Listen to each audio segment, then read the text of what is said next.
ನಮಸ್ಕಾರ ವೀಕ್ಷಕರೇ, ಸಿರಿ doctors live ನೇರ ಪ್ರಸಾರ ಕಾರ್ಯಕ್ರಮಕ್ಕೆ ನಿಮ್ಮೆಲ್ಲರಿಗೂ ಕೂಡ ಸ್ವಾಗತ. ವೀಕ್ಷಕರೇ, ನಿನ್ನೆಯ ಸಂಚಿಕೆಯಲ್ಲಿ ಅಂಗಾಂಗ ದಾನದ ಬಗ್ಗೆ ಸಾಕಷ್ಟು ಮಾಹಿತಿಯನ್ನು ತಿಳಿಸ್ಕೊಡ್ಲಾಯಿತು. ಅಂದರೆ ಈ ಟ್ರಾನ್ಸ್ಪ್ಲಾಂಟ್ ಮಾಡುವಂಥ ಸಂದರ್ಭದಲ್ಲಿ ಯಾವ ರೀತಿಯಾಗಿರುತ್ತೆ, ಅದರ ಪ್ರಕ್ರಿಯೆ ಹೇಗಿರುತ್ತೆ, ಯಾರು ಯಾರಿಗೆ ಈ ಅಂಗಾಂಗ ದಾನವನ್ನು ಮಾಡಬಹುದು, ಹಾಗೆ ಆಕ್ಸಿಡೆಂಟ್ಗಳಾದಂಥ ಸಂದರ್ಭದಲ್ಲಿ, ಬ್ರೈನ್ ಡೆತ್ ಆದಂಥ ಸಂದರ್ಭದಲ್ಲಿ ಹೇಗೆ ಈ ಅಂಗಾಂಗ ದಾನವನ್ನು ಮಾಡಲಾಗುತ್ತೆ ಅನ್ನುವಂಥದ್ರ ಬಗ್ಗೆ ವೈದ್ಯರು ಅರುಣ್ ಕುಮಾರ್ ಎನ್ ಅವರು ನಮಗೆ ಮಾಹಿತಿಯನ್ನು ತಿಳಿಸಿಕೊಟ್ರು. ಹಾಗೆ ಇವತ್ತಿನ ನಮ್ಮ ಈ ಸಂಚಿಕೆಯಲ್ಲೂ ಕೂಡ ಈ ಕಿಡ್ನಿ ಟ್ರಾನ್ಸ್ಪ್ಲಾಂಟ್ ಹೇಗೆ ನಡೆಯುತ್ತೆ, ಹಾಗೆ ಈ ಅಂಗಾಂಗ ದಾನಕ್ಕೆ ಇರುವಂತಹ ರೂಲ್ಸ್ ಅಂಡ್ ರೆಗ್ಯುಲೇಷನ್ಸ್ ಯಾವ ರೀತಿಯಾಗಿ ಇರುತ್ತೆ, ಅದ್ರ ಬಗ್ಗೆ ಕೂಡ ಇವತ್ತಿನ ಸಂಚಿಕೆಯಲ್ಲಿ ಮತ್ತಷ್ಟು ಡೀಟೇಲ್ಸ್ ಆಗಿ ನೋಡ್ತಾ ಹೋಗೋಣ, ಹಾಗೆ ಇದ್ರ ಬಗ್ಗೆ ತಿಳಿದುಕೊಳ್ತಾ ಹೋಗೋಣ. ಹಾಗೆ ಇವತ್ತು ಕೂಡ ನಮ್ಮ ಸಂಚಿಕೆಯಲ್ಲಿದ್ದಾರೆ ಅಪೋಲೋ ಹಾಸ್ಪಿಟಲ್ ಶೇಷಾದ್ರಿಪುರಂ ಇಲ್ಲಿನ ಸೀನಿಯರ್ ಕನ್ಸಲ್ಟೆಂಟ್ ನೆಫ್ರಾಲಜಿಸ್ಟ್ ಮತ್ತು ಟ್ರಾನ್ಸ್ಪ್ಲಾಂಟ್ ಫಿಸಿಷಿಯನ್ ಆಗಿರುವಂತಹ ಡಾಕ್ಟರ್ ಅರುಣ್ ಕುಮಾರ್ ಎನ್ ಅವರು. ಅವ್ರನ್ನ ಕಾರ್ಯಕ್ರಮಕ್ಕೆ ವೆಲ್ಕಮ್ ಮಾಡೋಣ, ಹಾಗೆ ಮಾತಾಡಿಸ್ತಾ ಹೋಗೋಣ. ಡಾಕ್ಟರ್, ಮತ್ತೆ ಕಾರ್ಯಕ್ರಮಕ್ಕೆ ಸ್ವಾಗತ. ನಮಸ್ತೆ. Yes sir. ಡಾಕ್ಟರ್, ನೆನ್ನಿನ ಸಂಚಿಕೆಯಲ್ಲಿ ನಾವು ತುಂಬ ವಿಚಾರಗಳ ಬಗ್ಗೆ ಮಾತಾಡಿದ್ವಿ, ಅಂಗಾಂಗ ದಾನದ ಪ್ರಕ್ರಿಯೆಗಳು ಹೇಗಿರುತ್ತೆ ಅನ್ನೋದ್ರ ಬಗ್ಗೆ ಮಾತನಾಡಿದ್ವಿ. ಹಾಗೆ ಡಾಕ್ಟರ್, ಇವತ್ತು ಕೂಡ ಅದೇ ಕಂಟಿನ್ಯೂ ಮಾಡ್ತಾ ಇರೋದ್ರಿಂದಾಗಿ ತುಂಬ ಜನ ಈ ಅಂಗಾಂಗ ದಾನ ಮಾಡುವಂಥ ಸಂದರ್ಭದಲ್ಲಿ ಬ್ಲಡ್ ಗ್ರೂಪ್ ಸೇಮ್ ಇರಬೇಕು, ಸೇಮ್ ಇಲ್ಲದೆ ಹೋದರೆ ಟ್ರಾನ್ಸ್ಪ್ಲಾಂಟ್ ಮಾಡೋದಕ್ಕೆ ಸಾಧ್ಯ ಇಲ್ಲ ಅಂತ ಹೇಳ್ತಾರೆ. ಇದು ನಿಜನಾ ಡಾಕ್ಟರ್? ಅಂದರೆ ಬೇರೆ ಬೇರೆ ಬ್ಲಡ್ ಗ್ರೂಪ್ಗೆ ಟ್ರಾನ್ಸ್ಪ್ಲಾಂಟ್ ಮಾಡೋದಕ್ಕೆ ಸಾಧ್ಯ ಇಲ್ವಾ, ಹೇಗೆ ಅಂತ? ಸೊ ಈ ಹಿಂದೆ 1980 ಅಂದರೆ 2000 ಅರ್ಲಿ 2000ವರೆಗೂ ಬರೀ ಜಪಾನಲ್ಲಿ ಮಾತ್ರ ಇದು ನಡೀತಾ ಇತ್ತು. ಯಾಕೆ ಅಂದರೆ ಜಪಾನಲ್ಲಿ ಡೋನರ್ಸ್ ಲೈವ್ ಇದಾರಲ್ಲ, ಅವ್ರು ಲೈವ್ ಅಷ್ಟೇ ತೊಗೊಳ್ಳೋದು, ಕೆಡವರ್ ಡೊನೇಷನ್ ಆಗಲ್ಲ. ಸೊ ಈ ಕೆಡವರ್ ಡೊನೇಷನ್ ಇದ್ದಾಗ ನಮಗೆ ಸೇಮ್ ಬ್ಲಡ್ ಗ್ರೂಪ್ದು ಆರ್ಗನ್ ಸಿಗ್ತವೆ. ಸೊ ಇಲ್ಲಿ ಏನಾಗುತ್ತೆ ಅಂದರೆ ಒಬ್ರದ್ದು ಬ್ಲಡ್ ಗ್ರೂಪ್ ಬೇರೆ ಬೇರೆ ಇದ್ದಿದ್ದ ತಕ್ಷಣ ಅವರು ಒಂದು ಹೊಸ ಟೆಕ್ನಿಕ್ನ ಕಂಡುಹಿಡಿದ್ರು. ಸೊ ಅದರಲ್ಲಿ ಏನು ಅಂದರೆ ಬೇರೆ ಬ್ಲಡ್ ಗ್ರೂಪ್ ಇದ್ದರೂ ಸಹ, ಈಗ ಎ ಗ್ರೂಪ್ ಇರೋರು ಬಿ ಗ್ರೂಪ್ ಅವ್ರಿಗೆ ತಮ್ಮ ಅಂಗಾಂಗಗಳನ್ನ ದಾನ ಮಾಡ್ಬೋದು. ಸೊ ಹೇಗೆ ಅಂದರೆ ಈ ಬ್ಲಡ್ ಗ್ರೂಪ್ ಅಂತ ಇರೋದಕ್ಕೆ ಒಂದು ಆ್ಯಂಟಿಬಾಡಿ ಉತ್ಪತ್ತಿ ಆಗಿರುತ್ತೆ ನಮಗೆ. ಈಗ ನಾನು ಎ ಬ್ಲಡ್ ಗ್ರೂಪ್ ಅನ್ನೋದ್ರೆ ನನ್ನಲ್ಲಿ anti B blood group anti blood ಗ್ರೂಪ್ಗೆ ಅಗೇನ್ಸ್ಟ್ಗೆ ಆ್ಯಂಟಿಬಾಡಿ ಇರುತ್ತೆ ಬಿ ಇರೋನಿಗೆ.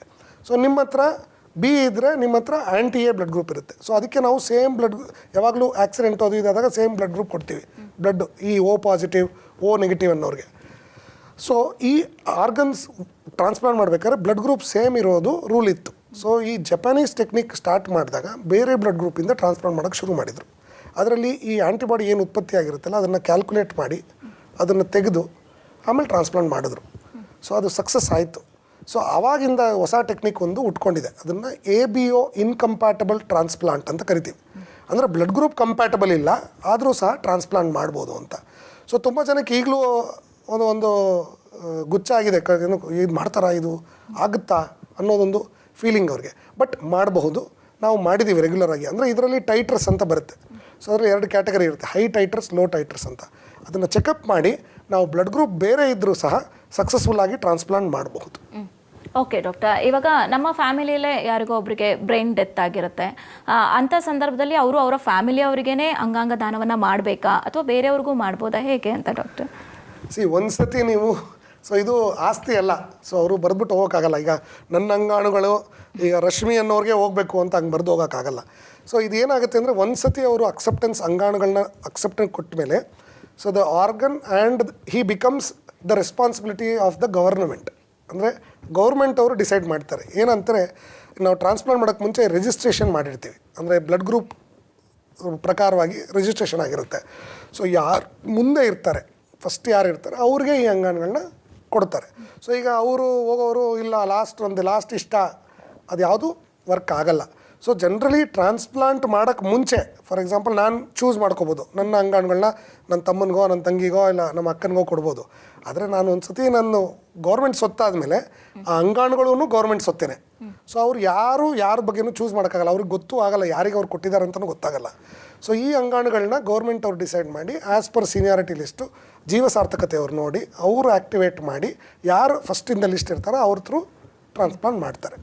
ಸೊ ಇದು ಆಸ್ತಿ ಅಲ್ಲ, ಬರೆಯೋಕ್ಕಾಗಲ್ಲ. ಓಕೆ ಡಾಕ್ಟರ್, ಒಬ್ರು ಕಾಲರ್ ಇದ್ದಾರೆ, ಮಾತಾಡ್ಸೋಣ. ಹೇಳಿ. ಹಲೋ ಹಲೋ ಹಲೋ, ನಮಸ್ತೆ. ನಮಸ್ತೆ. ನಿಮ್ಮ ಹೆಸರು? ನನ್ನ ಹೆಸರು ಮಂಜುಳಾ ಅಂತ. ಮಂಜುಳಾ, ಎಲ್ಲಿಂದ ಕಾಲ್ ಮಾಡ್ತಿದ್ದೀರಾ? ಎನ್ನರ್ಪುರ.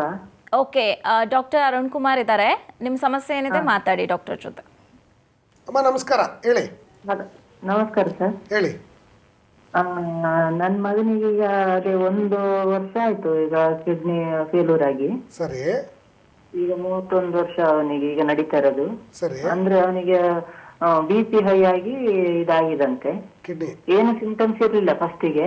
ಸರಿ. ಆರಾಮಾಗಿ ಇದ್ದ.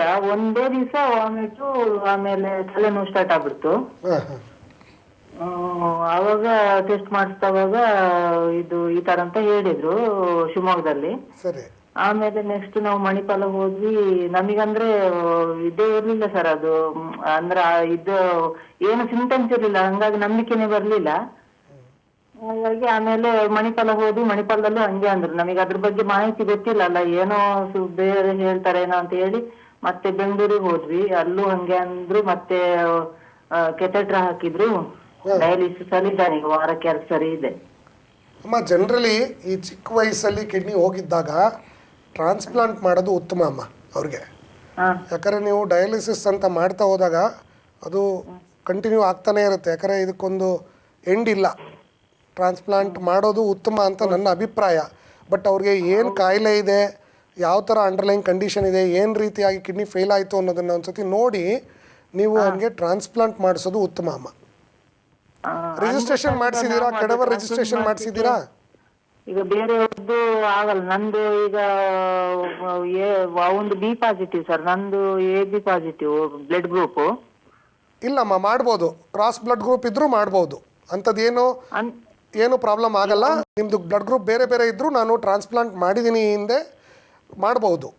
ಅದನ್ನು ABO ಇನ್ಕಂಪ್ಯಾಟಬಲ್ ಟ್ರಾನ್ಸ್ಪ್ಲಾಂಟ್ ಅಂತ ಹೇಳ್ತಾರೆ, ಅದನ್ನು ಮಾಡ್ಬೋದು.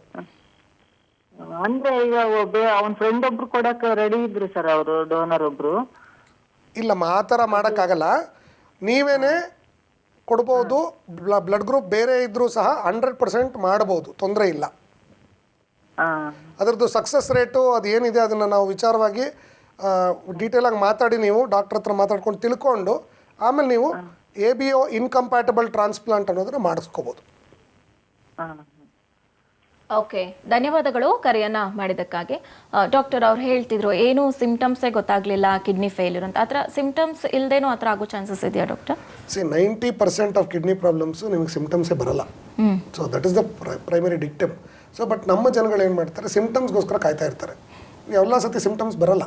ಸೊ ಈ ಮೋಸ್ಟ್ ಆಫ್ ದ ಟೈಮ್ಸ್ ಕಿಡ್ನಿದು ಏನು ಅಂದರೆ it is a very hard working organ. So ಏನು ಮಾಡುತ್ತೆ ಅಂದರೆ ನಮ್ಮ ಕಿಡ್ನಿ ಫಂಕ್ಷನ್ನು ಆಲ್ಮೋಸ್ಟ್ 10 to 15% ಆಗೋವರೆಗೂ ಯಾವುದೇ ರೀತಿಯ ಸಿಂಪ್ಟಮ್ಸ್ ತೋರಿಸ್ಕೊಳ್ಳಲ್ಲ. ಸೊ ಇದನ್ನು ನಾವು 3 ಭಾಗವಾಗಿ ವಿಂಗಡಣೆ ಮಾಡ್ಕೋಬೋದು. 3 ಥರ ಕಿಡ್ನಿ ಪ್ರಾಬ್ಲಮ್ ಅಂತ. ಒಂದಷ್ಟು ಕಿಡ್ನಿ ಪ್ರಾಬ್ಲಮಲ್ಲಿ ಫುಲ್ ಸಿಂಪ್ಟಮ್ಸ್ ಬರುತ್ತೆ. ಕಿಡ್ನಿ ಪ್ರಾಬ್ಲಮ್ ಶುರುವಾಗಿದ ತಕ್ಷಣ ಸಿಂಪ್ಟಮ್ಸ್ ಬರುತ್ತೆ. ಕಾಲು ಊತ ಬರೋದು, ಹೊಟ್ಟೆ ಊದ್ಕೊಳ್ಳೋದು, ಊಟ ಮಾಡೋಕ್ಕಾಗದೇ ಇರೋದು, BP ಜಾಸ್ತಿ ಆಗೋದು, ಸುಸ್ತಾಗೋದು, ಹಿಮೋಗ್ಲೋಬಿನ್ ಕಮ್ಮಿ ಆಗೋದು. ಇದು ಸಹಜವಾಗಿ ಬರುವಂಥ ಕಿಡ್ನಿ ಪ್ರಾಬ್ಲಮ್ಗಳು ತೊಂದರೆ. ಒಂದಷ್ಟು ಕಿಡ್ನಿ ಪ್ರಾಬ್ಲಮ್ಗಳಲ್ಲಿ ಬಾರ್ಡರ್ ಲೈನ್ ಸಿಂಪ್ಟಮ್ಸ್ ಬರುತ್ತೆ. ಅಂದರೆ ಬರೀ ಕಾಲುತ್ತ ಸ್ವಲ್ಪ ಇರುತ್ತೆ, ಸ್ವಲ್ಪ ಹಿಮೋಗ್ಲೋಬಿನ್ ಕಮ್ಮಿ ಇರುತ್ತೆ, ಅದರ್ವೈಸ್ ಬೇರೆ ಎಲ್ಲ ನಾರ್ಮಲ್ ಇರುತ್ತೆ. ಇನ್ನೊಂದಷ್ಟರಲ್ಲಿ ಸಿಂಪ್ಟಮ್ಸೇ ಬರಲ್ಲ, ಕಂಪ್ಲೀಟ್ಲಿ ನಾರ್ಮಲ್ ಇರ್ತಾರೆ. ನೋಡೋಕ್ಕೆ ನಮ್ಮ ಥರ ಇರ್ತಾರೆ. ಟೆಸ್ಟ್ ಮಾಡಿದಾಗ ಕ್ರಿಯಾಟಿನ್ 14 ಇರುತ್ತೆ. ಸೊ ಅವರು ಬಂದು ಪ್ರಶ್ನೆ ಕೇಳ್ತಾರೆ, ಸರ್ ಡಾಕ್ಟರ್ ನಂಗೆ ಸಿಂಪ್ಟಮ್ಸೇ ಬಂದಿಲ್ಲ, ಕಿಡ್ನಿ ಪ್ರಾಬ್ಲಮ್ ಅಂತ ಹೇಳ್ತಿರಲ್ಲ, ಹೆಂಗೆ ಅಂತ ಕೇಳ್ತಾರೆ. ಅವರು ಅದನ್ನೇ ಹೇಳಿದ್ರು, ನಾವು ನಂಬಲೇ ಇಲ್ಲ. ಹೌದು. ಸೊ ಈ ನಂಬಿಕೆ ಅನ್ನೋ ಪ್ರಶ್ನೆ ಅವ್ರಿಗೆ ಯಾವಾಗ ಬರುತ್ತೆ ಅಂದರೆ, ಏನು ಸಿಂಪ್ಟಮ್ಸ್ ಬರಬೇಕು, ಎಲ್ಲದಕ್ಕೂ ಸಿಂಪ್ಟಮ್ಸ್ ಬರಲ್ಲ. ಸೊ ಅದು ಇಂಪಾರ್ಟೆಂಟ್. ಅದರಲ್ಲೂ 80% ಆಫ್ ದ ಕಿಡ್ನಿ ಪ್ರಾಬ್ಲಮ್ಗೆ ಸಿಂಪ್ಟಮ್ಸೇ ಇರಲ್ಲ, ಕಂಪ್ಲೀಟ್ಲಿ ನಾರ್ಮಲ್ ಇರ್ತಾರೆ. ಸೊ ಈ ಸಿಂಪ್ಟಮ್ಸ್ ಬರಬೇಕು ಅಂದರೆ ಕಿಡ್ನಿ ಡಿಸೀಸು ಅಡ್ವಾನ್ಸ್ ಆಗಬೇಕು. ಓಕೆ, ಅಡ್ವಾನ್ಸ್ ಆದಾಗ ನಮಗೆ ರಿಕವರಿ ಚಾನ್ಸಸ್ ಕಡಿಮೆ. ಸೊ ಅದಕ್ಕೆ ನಾವು ಈ ಹೆಲ್ತ್ ಚೆಕಪ್ಸು, ರೆಗ್ಯುಲರ್ ಮಾನಿಟ್ರಿಂಗು, ಒಂದು 35 ಇಯರ್ಸ್ ಆದಮೇಲೆ ವರ್ಷಕ್ಕೊಮ್ಮೆ ಹೆಲ್ತ್ ಚೆಕಪ್ ಮಾಡ್ಕೊಳ್ಳೋದು, ನಮ್ಮ ಎಲ್ಲ ಬ್ಲಡ್ ಟೆಸ್ಟು, ಕಿಡ್ನಿ ಟೆಸ್ಟ್ಗಳೆಲ್ಲ ಮಾಡಿಕೊಂಡು ಎಲ್ಲ ಅಂಗಾಣಗಳು ಚೆನ್ನಾಗಿದೆ ಅಂತ ನೋಡ್ಕೊಳ್ಳೋದು ಉತ್ತಮ. ಯಾಕಂದರೆ ಹಾರ್ಟ್ ಥರ ಕಿಡ್ನಿಲಿ ಎಲ್ಲದಕ್ಕೂ ಸಿಂಪ್ಟಮ್ಸ್ ಬರಲ್ಲ. ಹಾರ್ಟ್ ಅಂದರೆ ನಿಮಗೆ ಒಂದು ವೆಸಲ್ ಬ್ಲಾಕ್ ಆದ್ರೂ ನೋವು ಬರೋಕ್ಕೆ ಶುರು ಆಗುತ್ತೆ. ಸೊ ಇಮಿಡಿಯೇಟಾಗಿ ಆಸ್ಪತ್ರೆಗೆ ಹೋಗ್ತೀವಿ. ಕಿಡ್ನಿಲಿ ಆ ಥರ ಯಾವುದು ಎಮರ್ಜೆನ್ಸಿ ಅಂದರೆ ಸ್ಟೋನ್ ಅಷ್ಟೇ.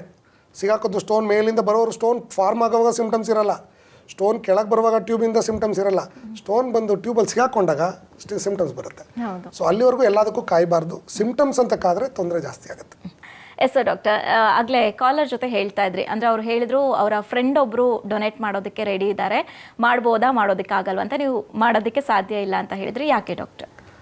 ಜನರಲಿ ಅದೇ ಹೇಳಿದ್ನಲ್ಲ ನಿಮಗೆ, ರೂಲ್ಸ್ ಆ್ಯಂಡ್ ರೆಗ್ಯುಲೇಷನ್ಸ್ ಗೌರ್ಮೆಂಟ್ ಅವರು ಇಟ್ಟಿದ್ದಾರೆ.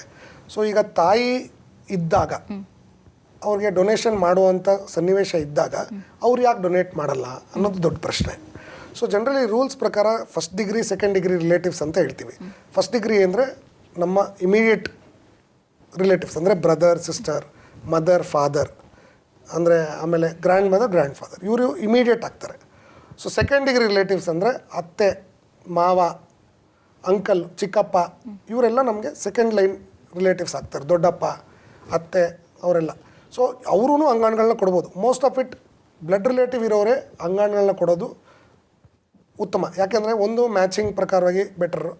ಎರಡನೇದು ನಮಗೆ ಯಾವುದೇ ರೀತಿಯಾದ ಗಲಭೆಗಳು ಅಂದರೆ ಕನ್ಫ್ಯೂಷನ್ಸ್ಗಳಿರಲ್ಲ ಅದರಲ್ಲಿ.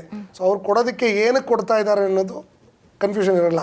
ಸೊ ಮೋಸ್ಟ್ ಆಫ್ ಇಟ್ ಇಲ್ಲಿ ಏನು ಅಂದರೆ ಎಕ್ಸ್ಪ್ಲಾಯ್ಟೇಷನ್. ಯಾರು ದುಡ್ಡಿರೋರು ದುಡ್ಡಿಲ್ದಿರೋರಿಗೆ ಕೊಟ್ಟು ಅವ್ರ ಅಂಗಾಂಗಗಳನ್ನ ಖರೀದಿ ಮಾಡಿಕೊಡೋದು. ನಾಳೆ ಕೊಟ್ಟವ್ರಿಗೆ ಏನಾಗುತ್ತೆ ಅನ್ನೋದು ಅವ್ರು ಕೇರ್ ಮಾಡಲ್ಲ. ಸೊ ಒಂದು ಎಮೋಷ್ನಲ್ ಮತ್ತು ಆಲ್ಟ್ರುಯಿಸ್ಟಿಕ್ ಅಂತ ಹೇಳ್ತೀವಿ. ಆಲ್ಟ್ರುಯಿಸ್ಟಿಕ್ ಅಂದರೆ ಉಚ್ಚ ಥಾಟ್ ಪ್ರೊಸೆಸ್ ಇಟ್ಕೊಂಡು ನನ್ನಿಂದ ಅವ್ರಿಗೆ ಒಳ್ಳೇದಾಗಲಿ ಅಂತ ಕೊಡೋರು. ಸೊ ಅದನ್ನು ಮಾಡೋದಕ್ಕೆ ಪ್ರಾವಧಾನ ಇದೆ ಲೀಗಲ್ ಆಗಿ. ಈಗ ಅವ್ರ ಫ್ರೆಂಡು ಅಂದಾಗ ನೀವು ಫ್ರೆಂಡ್ ತಾಯಿಯ ಕಿಡ್ನಿ ಕೊಡಲ್ಲ ಅನ್ನೋದಕ್ಕೆ ಆನ್ಸರ್ ಮಾಡೋಕ್ಕಾಗಲ್ಲ. ಅವ್ರಿಗೆ ಏನು ಹೇಳ್ತಾರೆ, ನಂದು ಬ್ಲಡ್ ಗ್ರೂಪ್ ಬೇರೆ ಇದೆ ಅಂತ. But cross blood group transplant ಮಾಡ್ಬೋದು. ಸೊ ಆ ಸನ್ನಿವೇಶ ಇದ್ದಾಗ ಅವರೇ ರಿಲೇಟಿವ್ಸ್ ಕೊಡೋದೇ ಒಳ್ಳೆಯದು. ಹೊರಗಡೆಯಿಂದ ಇರೋರು ಕೊಡೋದು ಚಾನ್ಸಸ್ ತುಂಬ ಕಡಿಮೆ.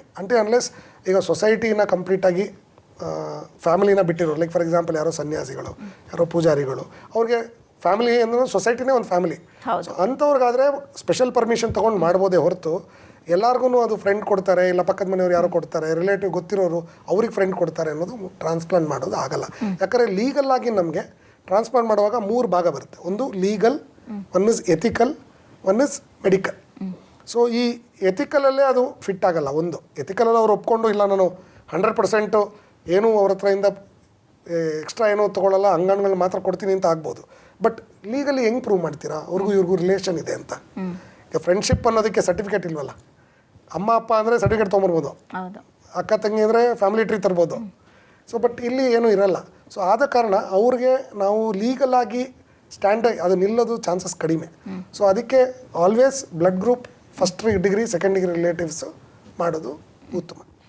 Legally provision ಮಾಡಿರೋವಂಥದ್ದು. ಓಕೆ, ಈಗ ಒಂದು ಅಂಗ ಫೇಲ್ಯೂರ್ ಆಗಿರುತ್ತೆ, ಯಾರೋ ಒಬ್ರು ಬರ್ತಾರೆ ಡೋನರ್, ನಾನು ಡೊನೇಟ್ ಮಾಡ್ತೀನಿ ಅಂತ ಸಂದರ್ಭದಲ್ಲಿ ಆಗ ಏನು ಪ್ರೊಸೀಜರ್ಗಳನ್ನ ಫಾಲೋ ಮಾಡಬೇಕಾಗುತ್ತೆ ಡಾಕ್ಟರ್? ಸೊ ನಾನು ಹೇಳ್ದಂಗೆ 3 ಭಾಗ ಅದು. ಒಂದು ಫಸ್ಟು ಲೀಗಲ್, 2 ಎಥಿಕಲ್, 3ನೇದು ಮೆಡಿಕಲ್. ಸೊ ಮೆಡಿಕಲಿ ಅವರು ಫಿಟ್ ಇದ್ದಾರಾ ಇಲ್ವಾ ಅಂತ. ಸೊ ನಾನು ನಿಮಗೆ ನಿನ್ನೆ ಕಾರ್ಯಕ್ರಮದಲ್ಲಿ ಅದನ್ನು ಡೀಟೇಲಾಗಿ ಹೇಳಿದ್ದೀನಿ. ಅಂದರೆ ಅವ್ರಿಗೆ ಏನು ಪ್ರಾಬ್ಲಮ್ಸ್ ಇರಬಾರ್ದು. ಲೈಕ್ ಫಾರ್ ಎಕ್ಸಾಂಪಲ್ ಅವ್ರಿಗೆ ಪ್ರೋಟೀನ್ ಲೀಕು, ಅವ್ರಿಗೆ ಕಿಡ್ನಿ ಸ್ಟೋನು, ಅವ್ರಿಗೆ ಕ್ಯಾನ್ಸರು, ಆ ಥರ ಕಾಯಿಲೆ ಇದ್ದಾಗ ನಾವು ಅವ್ರ ಹತ್ರದಿಂದ ಅಂಗಾಂಗಗಳನ್ನ ತೊಗೊಂಡು ಇವ್ರಿಗೆ ಹಾಕೋಕ್ಕಾಗಲ್ಲ. ಸೊ ಆ ಥರ ಸನ್ನಿವೇಶದಲ್ಲಿ ಮೆಡಿಕಲಿ ಅವರು ಫಿಟ್ ಇದ್ದೀರಾ ಇಲ್ವಾ ಅಂದರೆ ತಲೆಯಿಂದ ಕಾಲ್ವರೆಗೂ ಎಲ್ಲ ಟೆಸ್ಟು ಮಾಡ್ತೀವಿ, ಎಲ್ಲ ಚೆಕಪ್ಸ್ ಮಾಡ್ತೀವಿ, ಎಲ್ಲ ಡಾಕ್ಟರ್ಸ್ ನೋಡ್ತಾರೆ. ಅವರೆಲ್ಲ ಫಿಟ್ ಅಂದರೆ ಮಾತ್ರ ನಾವು ಅಂಗಾಂಗಗಳನ್ನ ರಿಟ್ರೀವ್ ಮಾಡ್ಕೋಬೋದು ಅವ್ರ ಹತ್ರದಿಂದ. ಎರಡನೇದು ಬಂದು ಎಥಿಕಲ್. ಎಥಿಕ್ಸ್ ಅಂದರೆ ನಮ್ಮ ಏನು ಚೌಕಟ್ಟಿದೆಯಲ್ಲ, ಗೌರ್ಮೆಂಟ್ ಕೊಟ್ಟಿರೋ ಚೌಕಟ್ಟಲ್ಲೇ ನಾವು ಟ್ರಾನ್ಸ್ಪ್ಲಾಂಟ್ ಮಾಡಬೇಕು, ಅದು ಎಥಿಕ್ಸ್. ಅದರಲ್ಲಿ first degree second degree relatives ಅಥವಾ ಕೆಡವರ್ ಟ್ರಾನ್ಸ್ಪ್ಲಾಂಟೇಷನ್ಗೆ. 3ನೇದಾಗಿ ಲೀಗಲ್. ಲೀಗಲ್ ಅಂದರೆ ಅದರಲ್ಲಿ ನಾವು ನಮ್ಮದು ವಾಸಸ್ಥಳ ಯಾವುದು, ಅವ್ರದ್ದು ನಮ್ಮದು ಏನು ರಿಲೇಷನ್ನು, ಅದಕ್ಕೆ ಫ್ಯಾಮಿಲಿ ಟ್ರೀ, ಆಮೇಲೆ ಅದ್ರ ಜೊತೆಗೆ ಇವ್ರಿಗೂ ನಮಗೂ ಸಂಬಂಧ ಆದ ಆಧಾರ್ ಕಾರ್ಡು, ರೇಷನ್ ಕಾರ್ಡು, ಆಮೇಲೆ ಅಫಿಡವಿಟ್ಸ್. ಅಂದರೆ ಈಗ ಫಾರ್ ಎಕ್ಸಾಂಪಲ್ 2 ಮಕ್ಕಳಿರ್ತಾರೆ, ಒಂದು ತಾಯಿ ಇರ್ತಾರೆ. ಒಂದು ತಾಯಿ ಬಂದು ಒಂದು ಮಗನಿಗೆ ಕಿಡ್ನಿ ಕೊಡ್ತೀನಿ ಅಂತ ಒಪ್ಕೋತಾರೆ. ಬಟ್ ಆ ತಾಯಿ ಮೇಲೆ ಇನ್ನೊಂದು ಮಗನಿಗೂ ಅಧಿಕಾರ ಇದೆ. ಸೊ ಈಗ ಆ ಇನ್ನೊಂದು ಮಗ ಮತ್ತು ಅವ್ರ ಗಂಡ ಇಬ್ಬರು ಒಪ್ಕೋಬೇಕು, ನನಗೆ ಅಭ್ಯಂತರ ಇಲ್ಲ ಇವ್ರು ಕಿಡ್ನಿ ಕೊಡೋದು ಅಂತ. ಸೊ ಆ ಥರ ಲೀಗಲ್ ಪ್ರೊಸೆಸ್ ಏನೇನಿರುತ್ತೋ ಆ NOC ಅಂತ ಹೇಳ್ತಾರೆ, ಅದನ್ನು ನೋ ಅಬ್ಜೆಕ್ಷನ್ ಸರ್ಟಿಫಿಕೇಟ್. ಸೊ ಅದನ್ನು ಅವ್ರು ಕೊಡಬೇಕು. ಆಮೇಲೆ ವಾಸಸ್ಥಳ ಎಲ್ಲಿದ್ದಾರೆ ಅವರು, ಅಲ್ಲೇ ಇದ್ದಾರಾ, ಅದ್ರದ್ದು ವೆರಿಫಿಕೇಷನ್ ಆಗುತ್ತೆ, ಪೊಲೀಸ್ ವೆರಿಫಿಕೇಷನ್ ಆಗಿ ಆಮೇಲೆ ನಾವು ಅದನ್ನು ಲೀಗಲ್ ಕಮಿಟಿಗೆ ಕಳಿಸಿ. ಲೀಗಲ್ ಕಮಿಟಿಲಿ 2 ಟೈಪ್ ಬರ್ತದೆ ಹೇಳಿದ ನಿಮಗೆ. ಸ್ಟೇಟ್ ಕಮಿಟಿ ಒಂದು, ಇನ್ಹೌಸ್ ಕಮಿಟಿ ಒಂದು. ಸೊ ಹಾಸ್ಪಿಟಲ್ ಕಮಿಟಿ ಅಂದರೆ ಹಾಸ್ಪಿಟಲ್ ಕಮಿಟಿ ಫಸ್ಟ್ ಡಿಗ್ರಿ ರಿಲೇಟಿವ್ಗೆ ಹಾಸ್ಪಿಟಲ್ ಕಮಿಟಿಯಿಂದನೇ ಅಕ್ಸೆಪ್ಟೆನ್ಸ್ ಬರುತ್ತೆ. ಸೆಕೆಂಡ್ ಡಿಗ್ರಿ ಆದಾಗ ನಾವು ಸ್ಟೇಟ್ ಕಮಿಟಿಗೆ ಹೋಗಬೇಕು. ಅದು ಒಂದು ಪ್ಯಾನಲ್, ಅದು ಗೌರ್ಮೆಂಟಿಂದ ನೇಮಕಾತಿ ಆಗಿರ್ತಾರೆ ಅವರು. ಸೊ ಅವರು ಎಲ್ಲ ಡಾಕ್ಯುಮೆಂಟ್ಸ್ನು ಲೀಗಲಾಗಿ ಸ್ಕ್ರೂಟನೈಸ್ ಮಾಡಿ ಅವ್ರು ಅಕ್ಸೆಪ್ಟ್ ಕೊಟ್ಟ ಮೇಲೆ ನಮಗೆ ಟ್ರಾನ್ಸ್ಪ್ಲಾಂಟಿಗೆ ಮುಂದುವರಿಯೋಕ್ಕಾಗೋದು. ಓಕೆ ಡಾಕ್ಟರ್, ಒಬ್ಬರು ಕಾಲರ್ ಇದ್ದಾರೆ, ಮಾತಾಡ್ಸೋಣ. ಹಲೋ ಹಲೋ ಮೇಡಮ್, ನಮಸ್ತೆ. ನಮಸ್ತೆ, ನಿಮ್ಮ ಹೆಸರು? ಸಾವಿತ್ರಿ ಅಂದ್ಬಿಟ್ಟು. ಸಾವಿತ್ರಿ, ಎಲ್ಲಿಂದ ಕಾಲ್ ಮಾಡ್ತಿದ್ದೀರಾ? ಬೆಂಗಳೂರು ಬೊಮ್ಮನಹಳ್ಳಿ. ಓಕೆ ಸಾವಿತ್ರಿ, ಡಾಕ್ಟರ್ ಅರುಣ್ ಕುಮಾರ್ ಅವರಿದ್ದಾರೆ, ಮಾತನಾಡಿ. ಸರ್ ನಮಸ್ತೆ. ನಮಸ್ತೆ ಅಮ್ಮ, ಹೇಳಿ. ಸರ್ ನಾವು ಇವಾಗ 2 ಇಯರ್ ಬ್ಯಾಕು ನಮ್ಮ ಕಣ್ಣುಗಳನ್ನ ದಾನ ಮಾಡಿದೀವಿ, ಮಗಳದ್ದು ನಂದು. ಓಕೆ. ಅದಕ್ಕೆ NOC ಏನೋ ಬಂತು ಮೊಬೈಲ್ ಅಲ್ಲಿ, ಬಟ್ ಅದು ನಮ್ಗೆ ಕನ್ಫರ್ಮ್ ಇಲ್ಲ, ಅದು ಡಿಲೀಟ್ ಆಗಿದೆ ಅನ್ಕೋತೀವಿ, ಸೇವಿಂಗ್ ಇಲ್ಲ. ಈಗ ಫ್ಯೂಚರ್ ಅಲ್ಲಿ ಹೆಂಗೆ ಅದು ನಾವು ಅಪ್ಡೇಟ್ ಮಾಡೋದು? ಅಲ್ಲ, ಯಾವುದನ್ನ? ಕಣ್ಣುಗಳನ್ನ ಕೊಡಬೇಕು ಅಂತ ನೀವು? ಕೊಟ್ಟಾಗಿದೆ ಆಲ್ರೆಡಿ ನಾನು ಅಂತ ನಾವು ಸರ್ಟಿಫಿಕೇಟ್ ಅಲ್ಲಿ ಮಾಡಿದ್ವಿ ಆನ್ಲೈನ್ ಅಲ್ಲಿ. ಓಕೆ. ಆನ್ಲೈನ್ ಏನೋ ಅಪ್ಡೇಟ್ ಇದು ಬಂದಿತ್ತು ನಮ್ಗೆ, ಏನೋ NOC ತರ ಬಂದಿತ್ತು ಸರಿ. ಸರ್ಟಿಫಿಕೇಟ್. ಓಕೆ. ಇವಾಗ ಅದ್ ನಮ್ಮ ಹತ್ರ ಇಲ್ಲ. ಓಕೆ. ಇನ್ ಫ್ಯೂಚರ್ ಅಲ್ಲಿ ನಮಗೆ ಅದು ಅಪ್ಡೇಟ್ ಆಗ್ಬೇಕು ಅಂದ್ರೆ ಹೆಂಗೆ, ಏನ್ ಪ್ರೊಸೀಜರ್ ಮಾಡ್ಬೇಕು? ಸೊ ಜನರಲಿ ನಿಮಗೆ ಜೀವ ಸಾರ್ಥಕತೆ ಅಂತ ವೆಬ್ಸೈಟ್ ಇದೆ ನಮ್ಮದು. Okay. ಅಂದರೆ ಆ ಜೀವ ಸಾರ್ಥಕತೆ ವೆಬ್ಸೈಟಿಗೆ ಹೋಗಿ ನೀವು ಆನ್ಲೈನಲ್ಲಿ ನಿಮ್ಮದು ರಿಜಿಸ್ಟ್ರೇಷನ್, ನೀವು ಆರ್ಗನ್ನ ಯಾವ್ದು ಆರ್ಗನ್ ಪ್ಲೆಜ್ ಮಾಡಿದ್ದೀರಾ ಅಥವಾ ನಿಮ್ಗೆ ಆ NOC ಸರ್ಟಿಫಿಕೇಟ್ ಬಂದಿದೆ ಅಂದರೆ ಅದು ಥ್ರೂ ಜೀವ ಸಾರ್ಥಕತೆನೇ ಬಂದಿರುತ್ತೆ. ಸೊ ನೀವು ಪ್ಲೆಡ್ಜ್ ಮಾಡಿರೋದು ಅಲ್ಲಿ ನಿಮ್ಮದು ರಿಜಿಸ್ಟ್ರೇಷನ್ ಆಗಿರುತ್ತೆ. ಓಕೆನಾ? ಸೊ ಅದರಲ್ಲಿ ಒಂದಷ್ಟು ಸೆಂಟರ್ಸ್ ಅವರು ಲಿಸ್ಟ್ ಕೊಟ್ಟಿರ್ತಾರೆ ಯಾವ ಹಾಸ್ಪಿಟ್ಲ್ಗಳಲ್ಲಿ ರಿಟ್ರೀವಲ್ ಮಾಡ್ತಾರೆ ಅಂತ. ಸೊ ಯಾವುದಾದ್ರು ಒಂಥರ ಸನ್ನಿವೇಶ ಬಂದಾಗ ನಿಮಗೆ ಆ ಹಾಸ್ಪಿಟ್ಲಿಗೆ ನೀವು ಹತ್ತಿರ ಯಾವ್ದು ಹಾಸ್ಪಿಟ್ಲ್ ಇರುತ್ತೋ ಅದಕ್ಕೆ ನೀವು ಯು ಹ್ಯಾವ್ ಟು ಕಾಂಟ್ಯಾಕ್ಟ್ ಮಾಡಿದಾಗ ನಿಮ್ಗೆ ಆಟೋಮೆಟಿಕ್ಕಾಗಿ ಅಲ್ಲಿಂದ ಏನಿದೆ ಅದು ಸವಲತ್ತು ಮಾಡಿಕೊಡ್ತಾರೆ. ಎರಡನೇ ವಿಚಾರವಾಗಿ ನೀವು ರಿಜಿಸ್ಟ್ರೇಷನ್ ಆಲ್ರೆಡಿ ಮಾಡಿದ್ದೀರಾ, ಟ್ರ್ಯಾಕ್ ಮಾಡಬೇಕು ಅಂದರೆ ನೀವು ವೆಬ್ಸೈಟ್ಗೆ ಹೋಗಿ ವೆಬ್ಸೈಟಿಂದನೇ ಟ್ರ್ಯಾಕ್ ಮಾಡ್ಕೋಬೋದು. ಡಾಕ್ಟರ್, ನೀವು ಹೇಳ್ತಾ ಇದ್ರಿ ಒಂದು ಅಂದರೆ ಯಾವುದೇ ಒಂದು ಅಂಗ ಟ್ರಾನ್ಸ್ಪ್ಲಾಂಟ್ ಮಾಡಬೇಕು ಅಂತಂದರೆ ಏನೇನು ಪ್ರೊಸೀಜರ್ಗಳಿದೆ ಅಂತ. ನೀವು ಹೇಳಿದ್ರೆ ಲೀಗಲ್ ಅದು ಇದು ಅಂತ, ಇದೆಲ್ಲ ಎಷ್ಟು ಟೈಮ್ ಆಗ್ಬೋದು ಅಂತ ಡಾಕ್ಟರ್? ಇನ್ ಕೇಸ್ ಏನಾದರೂ ಎಮರ್ಜೆನ್ಸಿ ಕೇಸಸ್ ಇದೆ ಅಂತ ಅಂದ ಸಂದರ್ಭದಲ್ಲಿ ಇಷ್ಟೆಲ್ಲ ಮಾಡೋದಕ್ಕೆ ಅವಕಾಶಗಳಿದೆಯಾ, ಹೇಗೆ? ಸೊ ಜನರಲಿ ತುಂಬ ಎಮರ್ಜೆನ್ಸಿ ಇದ್ದು ಪೇಷಂಟ್ ಕಂಡೀಷನ್ ಸ್ಟೇಬಲ್ ಇಲ್ಲ ಅಂದರೆ ನಾವು ಟ್ರಾನ್ಸ್ಪ್ಲಾಂಟ್ ಮಾಡಲ್ಲ. ಯಾಕಂದರೆ transplant is an elective procedure. So ಅದರಲ್ಲಿ ಸೂಪರ್ ಅರ್ಜೆಂಟ್ ಅಂತ ಮಾಡ್ತಾರೆ, ಅದು ಲಿವರಲ್ಲಿ ಮತ್ತು ಬೇರೆ ಆರ್ಗನ್ಸಲ್ಲಿ ಮಾಡ್ತಾರೆ. ಬೇರಸ್ ವೆನ್ ಕಿಡ್ನಿಗೆ ಬಂದಾಗ ಸೂಪರ್ ಅರ್ಜೆಂಟ್ ಅನ್ನೋದು ಇಲ್ಲ ಕಿಡ್ನಿಲಿ. ಸೊ ನಾವು ಪೇಷಂಟ್ನ ಸ್ಟೆಬಿಲೈಸ್ ಮಾಡಿ ಅವ್ರನ್ನ ಒಂದು ಫಿಟ್ ಮಾಡಿ ಆಮೇಲೆ ಟ್ರಾನ್ಸ್ಪ್ಲಾಂಟಿಗೆ ತೊಗೊಳಕ್ಕಾಗೋದು. ಸೊ ಅಲ್ಲಿವರೆಗೂ ನಮಗೆ ಆಲ್ಟರ್ನೇಟಿವ್ ಆಗಿ ಡಯಾಲಿಸಿಸ್ ಇರುತ್ತೆ. ಸೊ ಅವ್ರಿಗೆ ಬೈ ಚಾನ್ಸ್ ಮೈಯಲ್ಲಿ ನೀರಿನ ಅಂಶ ಜಾಸ್ತಿ ಆಗಿರೋದು, ಉಸಿರಾಟದ ತೊಂದರೆ ಇರೋದು ಅಥವಾ ಇನ್ಫೆಕ್ಷನ್ ಇರೋದು ಏನಾರು ಇದ್ದರೆ ಅದನ್ನು ಟ್ರೀಟ್ಮೆಂಟ್ ಮಾಡಿ ಆ್ಯಂಟಿಬಯೋಟಿಕ್ಸ್ ಕೊಟ್ಟು ಅದನ್ನು ಸರಿ ಮಾಡಿ ಮತ್ತೆ ನಾವು ಟ್ರಾನ್ಸ್ಪ್ಲಾಂಟಿಗೆ ತೊಗೋತೀವಿ. ಸೊ ನಿಮ್ಮ ಸೆಕೆಂಡ್ ಕ್ವಶನ್ನ ಆನ್ಸರ್ ಮಾಡಿದ್ದೀನಿ. ಸೊ ಫಸ್ಟ್ ಕ್ವಶನ್ ಏನು ಕೇಳಿದ್ರೆ ಎಷ್ಟು ಪ್ರೊಸೀಜರ್ ಟೈಮ್? ಜನರಲಿ ಟೈಮಿಂಗ್ ಅಂದರೆ ಲೈವ್ ಟ್ರಾನ್ಸ್ಪ್ಲಾಂಟ್ಗೆ ನಿಮಗೆ ಎನಿಥಿಂಗ್ ಬಿಟ್ವೀನ್ ಫಾಸ್ಟೆಸ್ಟ್ ಮಾಡಬೇಕು ಅಂದರೆ ನೀವು ವಿತಿನ್ 25 days ಮಾಡ್ಬೋದು. ಫಾಸ್ಟೆಸ್ಟ್ ಅದು. ಡಿಲೇ ಮಾಡ್ಕೊಂಡು ಹೋದ್ರೆ 2 ತಿಂಗಳು 3 ತಿಂಗಳು ಸಹ ಆಗುತ್ತೆ. ಅಂದರೆ ಈ ಪ್ರೊಸೀಜರ್ ಕಂಪ್ಲೀಟ್ ಮಾಡೋದು ಅಂದರೆ ನೀವು ಡಾಕ್ಯುಮೆಂಟ್ಸ್ ಎಲ್ಲ ಕಲೆಕ್ಟ್ ಮಾಡಬೇಕು. ಒಂದು ವಾಸಸ್ಥಳ ದೃಢೀಕರಣ ಪತ್ರ ಇರುತ್ತೆ, ನಿಮ್ಮದು ಪೊಲೀಸ್ ವೆರಿಫಿಕೇಷನ್ ಆಗ್ಬೋದು ಅಥವಾ ನಿಮ್ಮದು ಫ್ಯಾಮಿಲಿ ಟ್ರೀ ಆಗ್ಬೋದು. ಇದೆಲ್ಲ ಗೌರ್ಮೆಂಟಿಂದ ನೀವು ಅದನ್ನೆಲ್ಲ ತರಬೇಕು. ಸೊ ಅದನ್ನು ಆ ಡಾಕ್ಯುಮೆಂಟ್ಸ್ ಎಲ್ಲ ಒನ್ಸ್ ರೆಡಿ ಆದಮೇಲೆ NOC ಮಾಡಿ ಆಮೇಲೆ ಅದನ್ನು ಅಫಿಡವಿಟ್ ಮಾಡಿ ಮತ್ತು ಆಮೇಲೆ ಲೀಗಲ್ ಕಮಿಟಿಗೆ ಅದನ್ನು ಪ್ರೆಸೆಂಟ್ ಮಾಡಿ ಲೀಗಲ್ ಕಮಿಟಿಯಿಂದ ಅಕ್ಸೆಪ್ಟೆನ್ಸ್ ಸಿಕ್ಕಿದ ಮೇಲೆ ನಾವು ಟ್ರಾನ್ಸ್ಪ್ಲಾಂಟ್ ಮಾಡೋದು. ಸೊ ಟ್ರಾನ್ಸ್ಪ್ಲಾಂಟ್ ಮಾಡೋಕ್ಕೆ ಮುಂಚೆ ಮತ್ತೆ ಕ್ಲಿನಿಕಲ್ ಅಂದರೆ ಮೆಡಿಕಲ್ ಕಮಿಟಿ ಅವರು ಇರ್ತಾರೆ, ನಾವು ಡಾಕ್ಟರ್ಸ್ ಎಲ್ಲ ಇರ್ತೀವಿ, ಅವರೆಲ್ಲನೂ ಒಗ್ಗೂಡಿ ಅವ್ರಿಗೆಲ್ಲ ಎಕ್ಸ್ಪ್ಲೇನ್ ಮಾಡಿ ಆಮೇಲೆ ಟ್ರಾನ್ಸ್ಪ್ಲಾಂಟಿಗೆ ತೊಗೊಳ್ಳೋದು. ಸೊ ಅವ್ರಿಗೆ 2 ಮೀಟಿಂಗ್ ಇರುತ್ತೆ, ಒಂದು ಲೀಗಲ್ ಮೀಟಿಂಗ್, ಇನ್ನೊಂದು ಕ್ಲಿನಿಕಲ್ ಮೀಟಿಂಗ್ ಅಂತ ಹೇಳ್ತೀವಿ. ಸೊ ಈ 2 ಮೀಟಿಂಗ್ ಮಾಡೋಕ್ಕೆ ನಮಗೆ ಎಲ್ಲ ಸರಿ ಒಂದು 25 days ಬೇಕು. ಬಟ್ ಫಸ್ಟ್ ಲೀಗಲ್ ಮೀಟಿಂಗ್ ಆಮೇಲೆ ಕ್ಲಿನಿಕಲ್ ಮೀಟಿಂಗ್. ವೆರಸ್ ಕೆಡವರ್ಗೆ ಬಂದಾಗ ಕೆಡವರ್ ಟ್ರಾನ್ಸ್ಪ್ಲಾಂಟಲ್ಲಿ ನಾವು ನೋಂದಣಿ ಮಾಡ್ಕೊಳ್ಳೋದು ಫಸ್ಟು. ಸೊ ಜೀವ ಸಾರ್ಥಕತೆಯಿಂದ ನಮ್ಮದು ಒಂದು ರ್ಯಾಂಕ್ ಗೊತ್ತಾಗುತ್ತೆ, ನಮ್ಮದು ಎಷ್ಟು ಪೊಸಿಷನ್ ಇದೆ ಅಂತ. ಆ ಪೊಸಿಷನ್ ಪ್ರಕಾರ ನಮಗೆ ಅಂಗಾಣುಗಳು ಬಂದಂಗೆ ಅವ್ರದ್ದು ಬ್ಲಡ್ ಗ್ರೂಪ್ ಪ್ರಕಾರ ಅದನ್ನು ಹಂಚ್ಕೊಂಡು ಹೋಗ್ತಾರೆ ಆರ್ಗನ್ಗಳನ್ನ. So anything between 3 to 5 years ಆಗುತ್ತೆ ರಿಜಿಸ್ಟರ್ ಮಾಡಿದ್ಮೇಲೆ. ಸೊ ಈ ರಿಜಿಸ್ಟ್ರೇಷನ್ ನಡುವೆ ಏನು ಮಾಡೋದು ಅಂದರೆ ಡಯಾಲಿಸಿಸ್ ಮಾಡಿಕೊಂಡು ಡಾಕ್ಟ್ರನ್ನ ರೆಗ್ಯುಲರ್ ಫಾಲೋಅಪ್ ಮಾಡಿಕೊಂಡು ಮೆಡಿಸಿನ್ಸ್ ಕರೆಕ್ಟಾಗಿ ತೊಗೊಂಡು ಸ್ಟ್ರಿಕ್ಟ್ ಆಗಿರಬೇಕು. ಓಕೆ ಡಾಕ್ಟರ್, ಒಬ್ರು ಕಾಲರ್ ಇದ್ದಾರೆ, ಮಾತಾಡ್ಸೋಣ. ಓಕೆ. ಹಲೋ ಹಲೋ ಸರ್, ನಮಸ್ತೆ. ನಮಸ್ತೆ ಮೇಡಮ್. ಸರ್, ನಿಮ್ಮ ಜೇಮ್ಸ್ ಅವರಲ್ವಾ? ಹೌದು ಮೇಡಮ್. ಓಕೆ, ಜೇಮ್ಸ್ ಅವರೇ ಹೇಗಿದ್ದೀರಾ? ನಿಮ್ಮ ಅರುಣ್ ಕುಮಾರ್ ಅವರು ನಮ್ಮ ಜೊತೆ ಇದ್ದಾರೆ, ವೈದ್ಯರು. ಹೇಳ್ತಾ ಇದ್ರು ನಿಮ್ಮ ಬಗ್ಗೆ. ಹೇಗಿದ್ದೀರಾ ಈಗ ಅಂತ? Good afternoon doctor. Good afternoon. ಹೇಳಿ ಮೇಡಮ್. ಹೇಗಿದೆ ಸರ್ ಲೈಫ್ ಸ್ಟೈಲ್ ಎಲ್ಲ ನಿಮ್ಮದು? Life style first class madam. Okay, ನಿಮ್ಮ ಎಕ್ಸ್ಪೀರಿಯನ್ಸ್ ಶೇರ್ ಮಾಡೋದಾದ್ರೆ? ಎಕ್ಸ್ಪೀರಿಯನ್ಸ್ ಶೇರ್ ಮಾಡೋದಾದ್ರೆ ಬೇಸಿಕ್ಲಿ ಟ್ರಾನ್ಸ್ಪ್ಲಾಂಟ್ ಆಗಿ 1 year ಕಂಪ್ಲೀಟ್ ಆಯಿತು, July 26. So before transplant 1.5 years dialysis ಮಾಡ್ತಾ ಇದ್ದೆ, where it was very critical. Okay. ತುಂಬಾ ಕಷ್ಟ ಪಡ್ತಾ ಇದ್ದೆ. ಆಫೀಸ್ ಅವ್ರು ನೋಡ್ಬೇಕು, ಡಯಾಲಿಸಿಸ್ ಮಾಡ್ಕೊಂಡು ಆಫೀಸ್ಗೆ ಹೋಗ್ತಾ ಇದ್ದೆ. ತುಂಬಾ ಪೇನ್ ಇತ್ತು. ಡಾಕ್ಟರ್ನ ಮೀಟ್ ಮಾಡಿದ ತಕ್ಷಣ ನನಗೆ ಒಂದು ಹೊಸ ಲೈಫ್ ಸಿಗ್ದಂಗಾಯ್ತು. ಓಕೆ. ಸೊ ಡಾಕ್ಟರ್ ಬಗ್ಗೆ ಹೇಳ್ಬೇಕಂದ್ರೆ ಡಾಕ್ಟರ್ ಫೋನ್ ನಲ್ಲಿ ಮಾತಾಡೋಕೆ ಒಂದು ಕಾನ್ಫಿಡೆನ್ಸ್ ಬಂದ್ಬಿಡ್ತು. ನನ್ಗೆ ಅರ್ಧ ವಾಕ್ಯ ಆಯ್ತು ಬಿಫೋರ್ ಟ್ರಾನ್ಸ್ಪ್ಲಾಂಟ್ ಇಟ್ಸೆಲ್ಫ್ ಅಂತ ಒಂದು ಕಾನ್ಫಿಡೆಂಟ್ ಡಾಕ್ಟರ್. ಅವ್ರ ಹತ್ರ ಮಾತಾಡಿದ್ರೆ ಸಾಕು, ನನಗೆ ಏನಿದ್ರು ಒಂದು ಅರ್ಧ ಬಂದ್ಬಿಡುತ್ತೆ ಆನ್ಸರ್ ನನಗೆ. ಓಕೆ, ಅರ್ಧ ಅಲ್ಲೇ ಗುಣಮುಖ ಆಗ್ಬಿಟ್ರಿ. ಹೌದು. ಓಕೆ ಡಾಕ್ಟರ್ ಜೇಮ್ಸ್ ಅವ್ರು ಮಾತಾಡ್ತಾ ಇದ್ರು. ಎಷ್ಟು ಪಾಸಿಟಿವ್ ಆಗಿದ್ದಾರೆ ಅಂತ ಅವ್ರ ಮಾತಲ್ಲೇ ನಮಗೆ ಗೊತ್ತಾಗುತ್ತೆ. ಅವ್ರ ಬಗ್ಗೆ ಹೇಳೋದಾದ್ರೆ ಡಾಕ್ಟರ್. ಸೊ ಜೇಮ್ಸ್ ಅವರು ಅಂದರೆ ಅವ್ರಿಗೆ ಒಂದು different type of neurological issue ಇದೆ. ಸೊ ಅದರಿಂದ ಅವ್ರಿಗೆ ಯಾರೋ ಹೇಳಿದ್ರು ನೀವು ಟ್ರಾನ್ಸ್ಪ್ಲಾಂಟ್ ಮಾಡಿಸ್ಕೋಬೇಡಿ ಅಂತ. ಓಕೆ. ಸೊ ನೀವು ಟ್ರಾನ್ಸ್ಪ್ಲಾಂಟ್ ಮಾಡಿಸ್ಕೊಂಡ್ರೆ ಅದರಿಂದಾನೇ ನಿಮಗೆ ಪ್ರಾಬ್ಲಮ್ ಆಗಿ ಅಂಗಾಣುಗಳು ಫೇಲ್ ಆಗಿ ನೀವು ಆಟೋಮೆಟಿಕಲಿ ನಿಮ್ಗೆ ಪ್ರಾಬ್ಲಮ್ ಜಾಸ್ತಿ ಆಗುತ್ತೆ, ಮಾಡಿಸ್ಕೋಬೇಡಿ ಅಂತ ಹೇಳಿದರು. ಸೊ ಜೇಮ್ಸ್ ಅವ್ರು ಎಂಥವ್ರು ಅಂದರೆ ಅವ್ರು ಗುಣ ಆಗಬೇಕು ಅನ್ನೋದಕ್ಕೆ ಎಲ್ಲ ರೀತಿಯಾದ ಟ್ರಯಲ್ಲು ಮಾಡಿದ್ದಾರೆ. ನೀವು ಮುಂದೆ ಕೇಳಿದ್ರಿ ಹೋದ ಎಪಿಸೋಡಲ್ಲಿ ಆಲ್ಟರ್ನೇಟಿವ್ ಮೆಡಿಸಿನ್ಸ್ ತಗೋಬೋದಾ ಅಂತ. ಸೊ ಆಲ್ಟರ್ನೇಟಿವ್ ಏನಿದೆಯೋ ಎಲ್ಲನೂ ಮಾಡಿದ್ದಾರೆ, ಜೇಮ್ಸ್ ಅವ್ರು ಮಾಡಿದ್ದಾರೆ. ನೀವು ಕೇಳಿದ್ರೆ ಹೇಳ್ತಾರೆ ಅವರು. ಸೊ ಅವರ ತಾಯಿಯವರು ರೂಬಿ ಡೇವಿಡ್ ಅವರು ತುಂಬ ಅಂದರೆ ಅವರು ಇವ್ರದ್ದು ತೊಂದರೆಗಳು ನೋಡಿ ಕಂಡೀಷನ್ ನೋಡಿ ಇಲ್ಲ ನಾನು ಅಂಗಾಳುಗಳು ಕೊಡ್ತೀನಿ ಅಂತೇಳಿ ಒಪ್ಕೊಂಡು ಫಸ್ಟ್ ಆ್ಯಕ್ಚುಲಿ ಅವ್ರ ವೈಫ್ನ ಎವ್ಯಾಲ್ಯೂಯೇಟ್ ಮಾಡಿದ್ವಿ. ಅವ್ರ ವೈಫ್ ರೆಡಿ ಇದ್ರು ಕೊಡೋಕ್ಕೆ. ಬಟ್ ಆಮೇಲೆ ನಮಗೆ ಅವ್ರ ತಾಯಿದೇ ಮ್ಯಾಚಿಂಗ್ ಚೆನ್ನಾಗಿದೆ ಅಂದ್ಬಿಟ್ಟು ಅವ್ರ ತಾಯಿದು ಮಾಡಿದ್ವಿ. ತುಂಬ ಚೆನ್ನಾಗಿದ್ದಾರೆ, ಕಿಡ್ನಿ ಕ್ರಿಯಾಟಿನ್ ಎಲ್ಲ ಚೆನ್ನಾಗಿದೆ. ಅವ್ರ ತಾಯಿ ಅವ್ರದ್ದು ಇವ್ರದ್ದು APO ಇನ್ಕಂಪ್ಯಾಟಬಲ್ ಟ್ರಾನ್ಸ್ಪ್ಲಾಂಟ್ ಅಂದರೆ ಬ್ಲಡ್ ಗ್ರೂಪ್ ಬೇರೆ ಬೇರೆ ಆಗಿರೋದು ಟ್ರಾನ್ಸ್ಪ್ಲಾಂಟ್ ಅವ್ರು. ಓಕೆ. ಸೊ ಓವರಾಲ್ ಆಗಿ ತುಂಬ ಚೆನ್ನಾಗಿ ರಿಕವರ್ ಆದರು, ಇಂಪ್ರೂವ್ಮೆಂಟ್ ಆಯಿತು.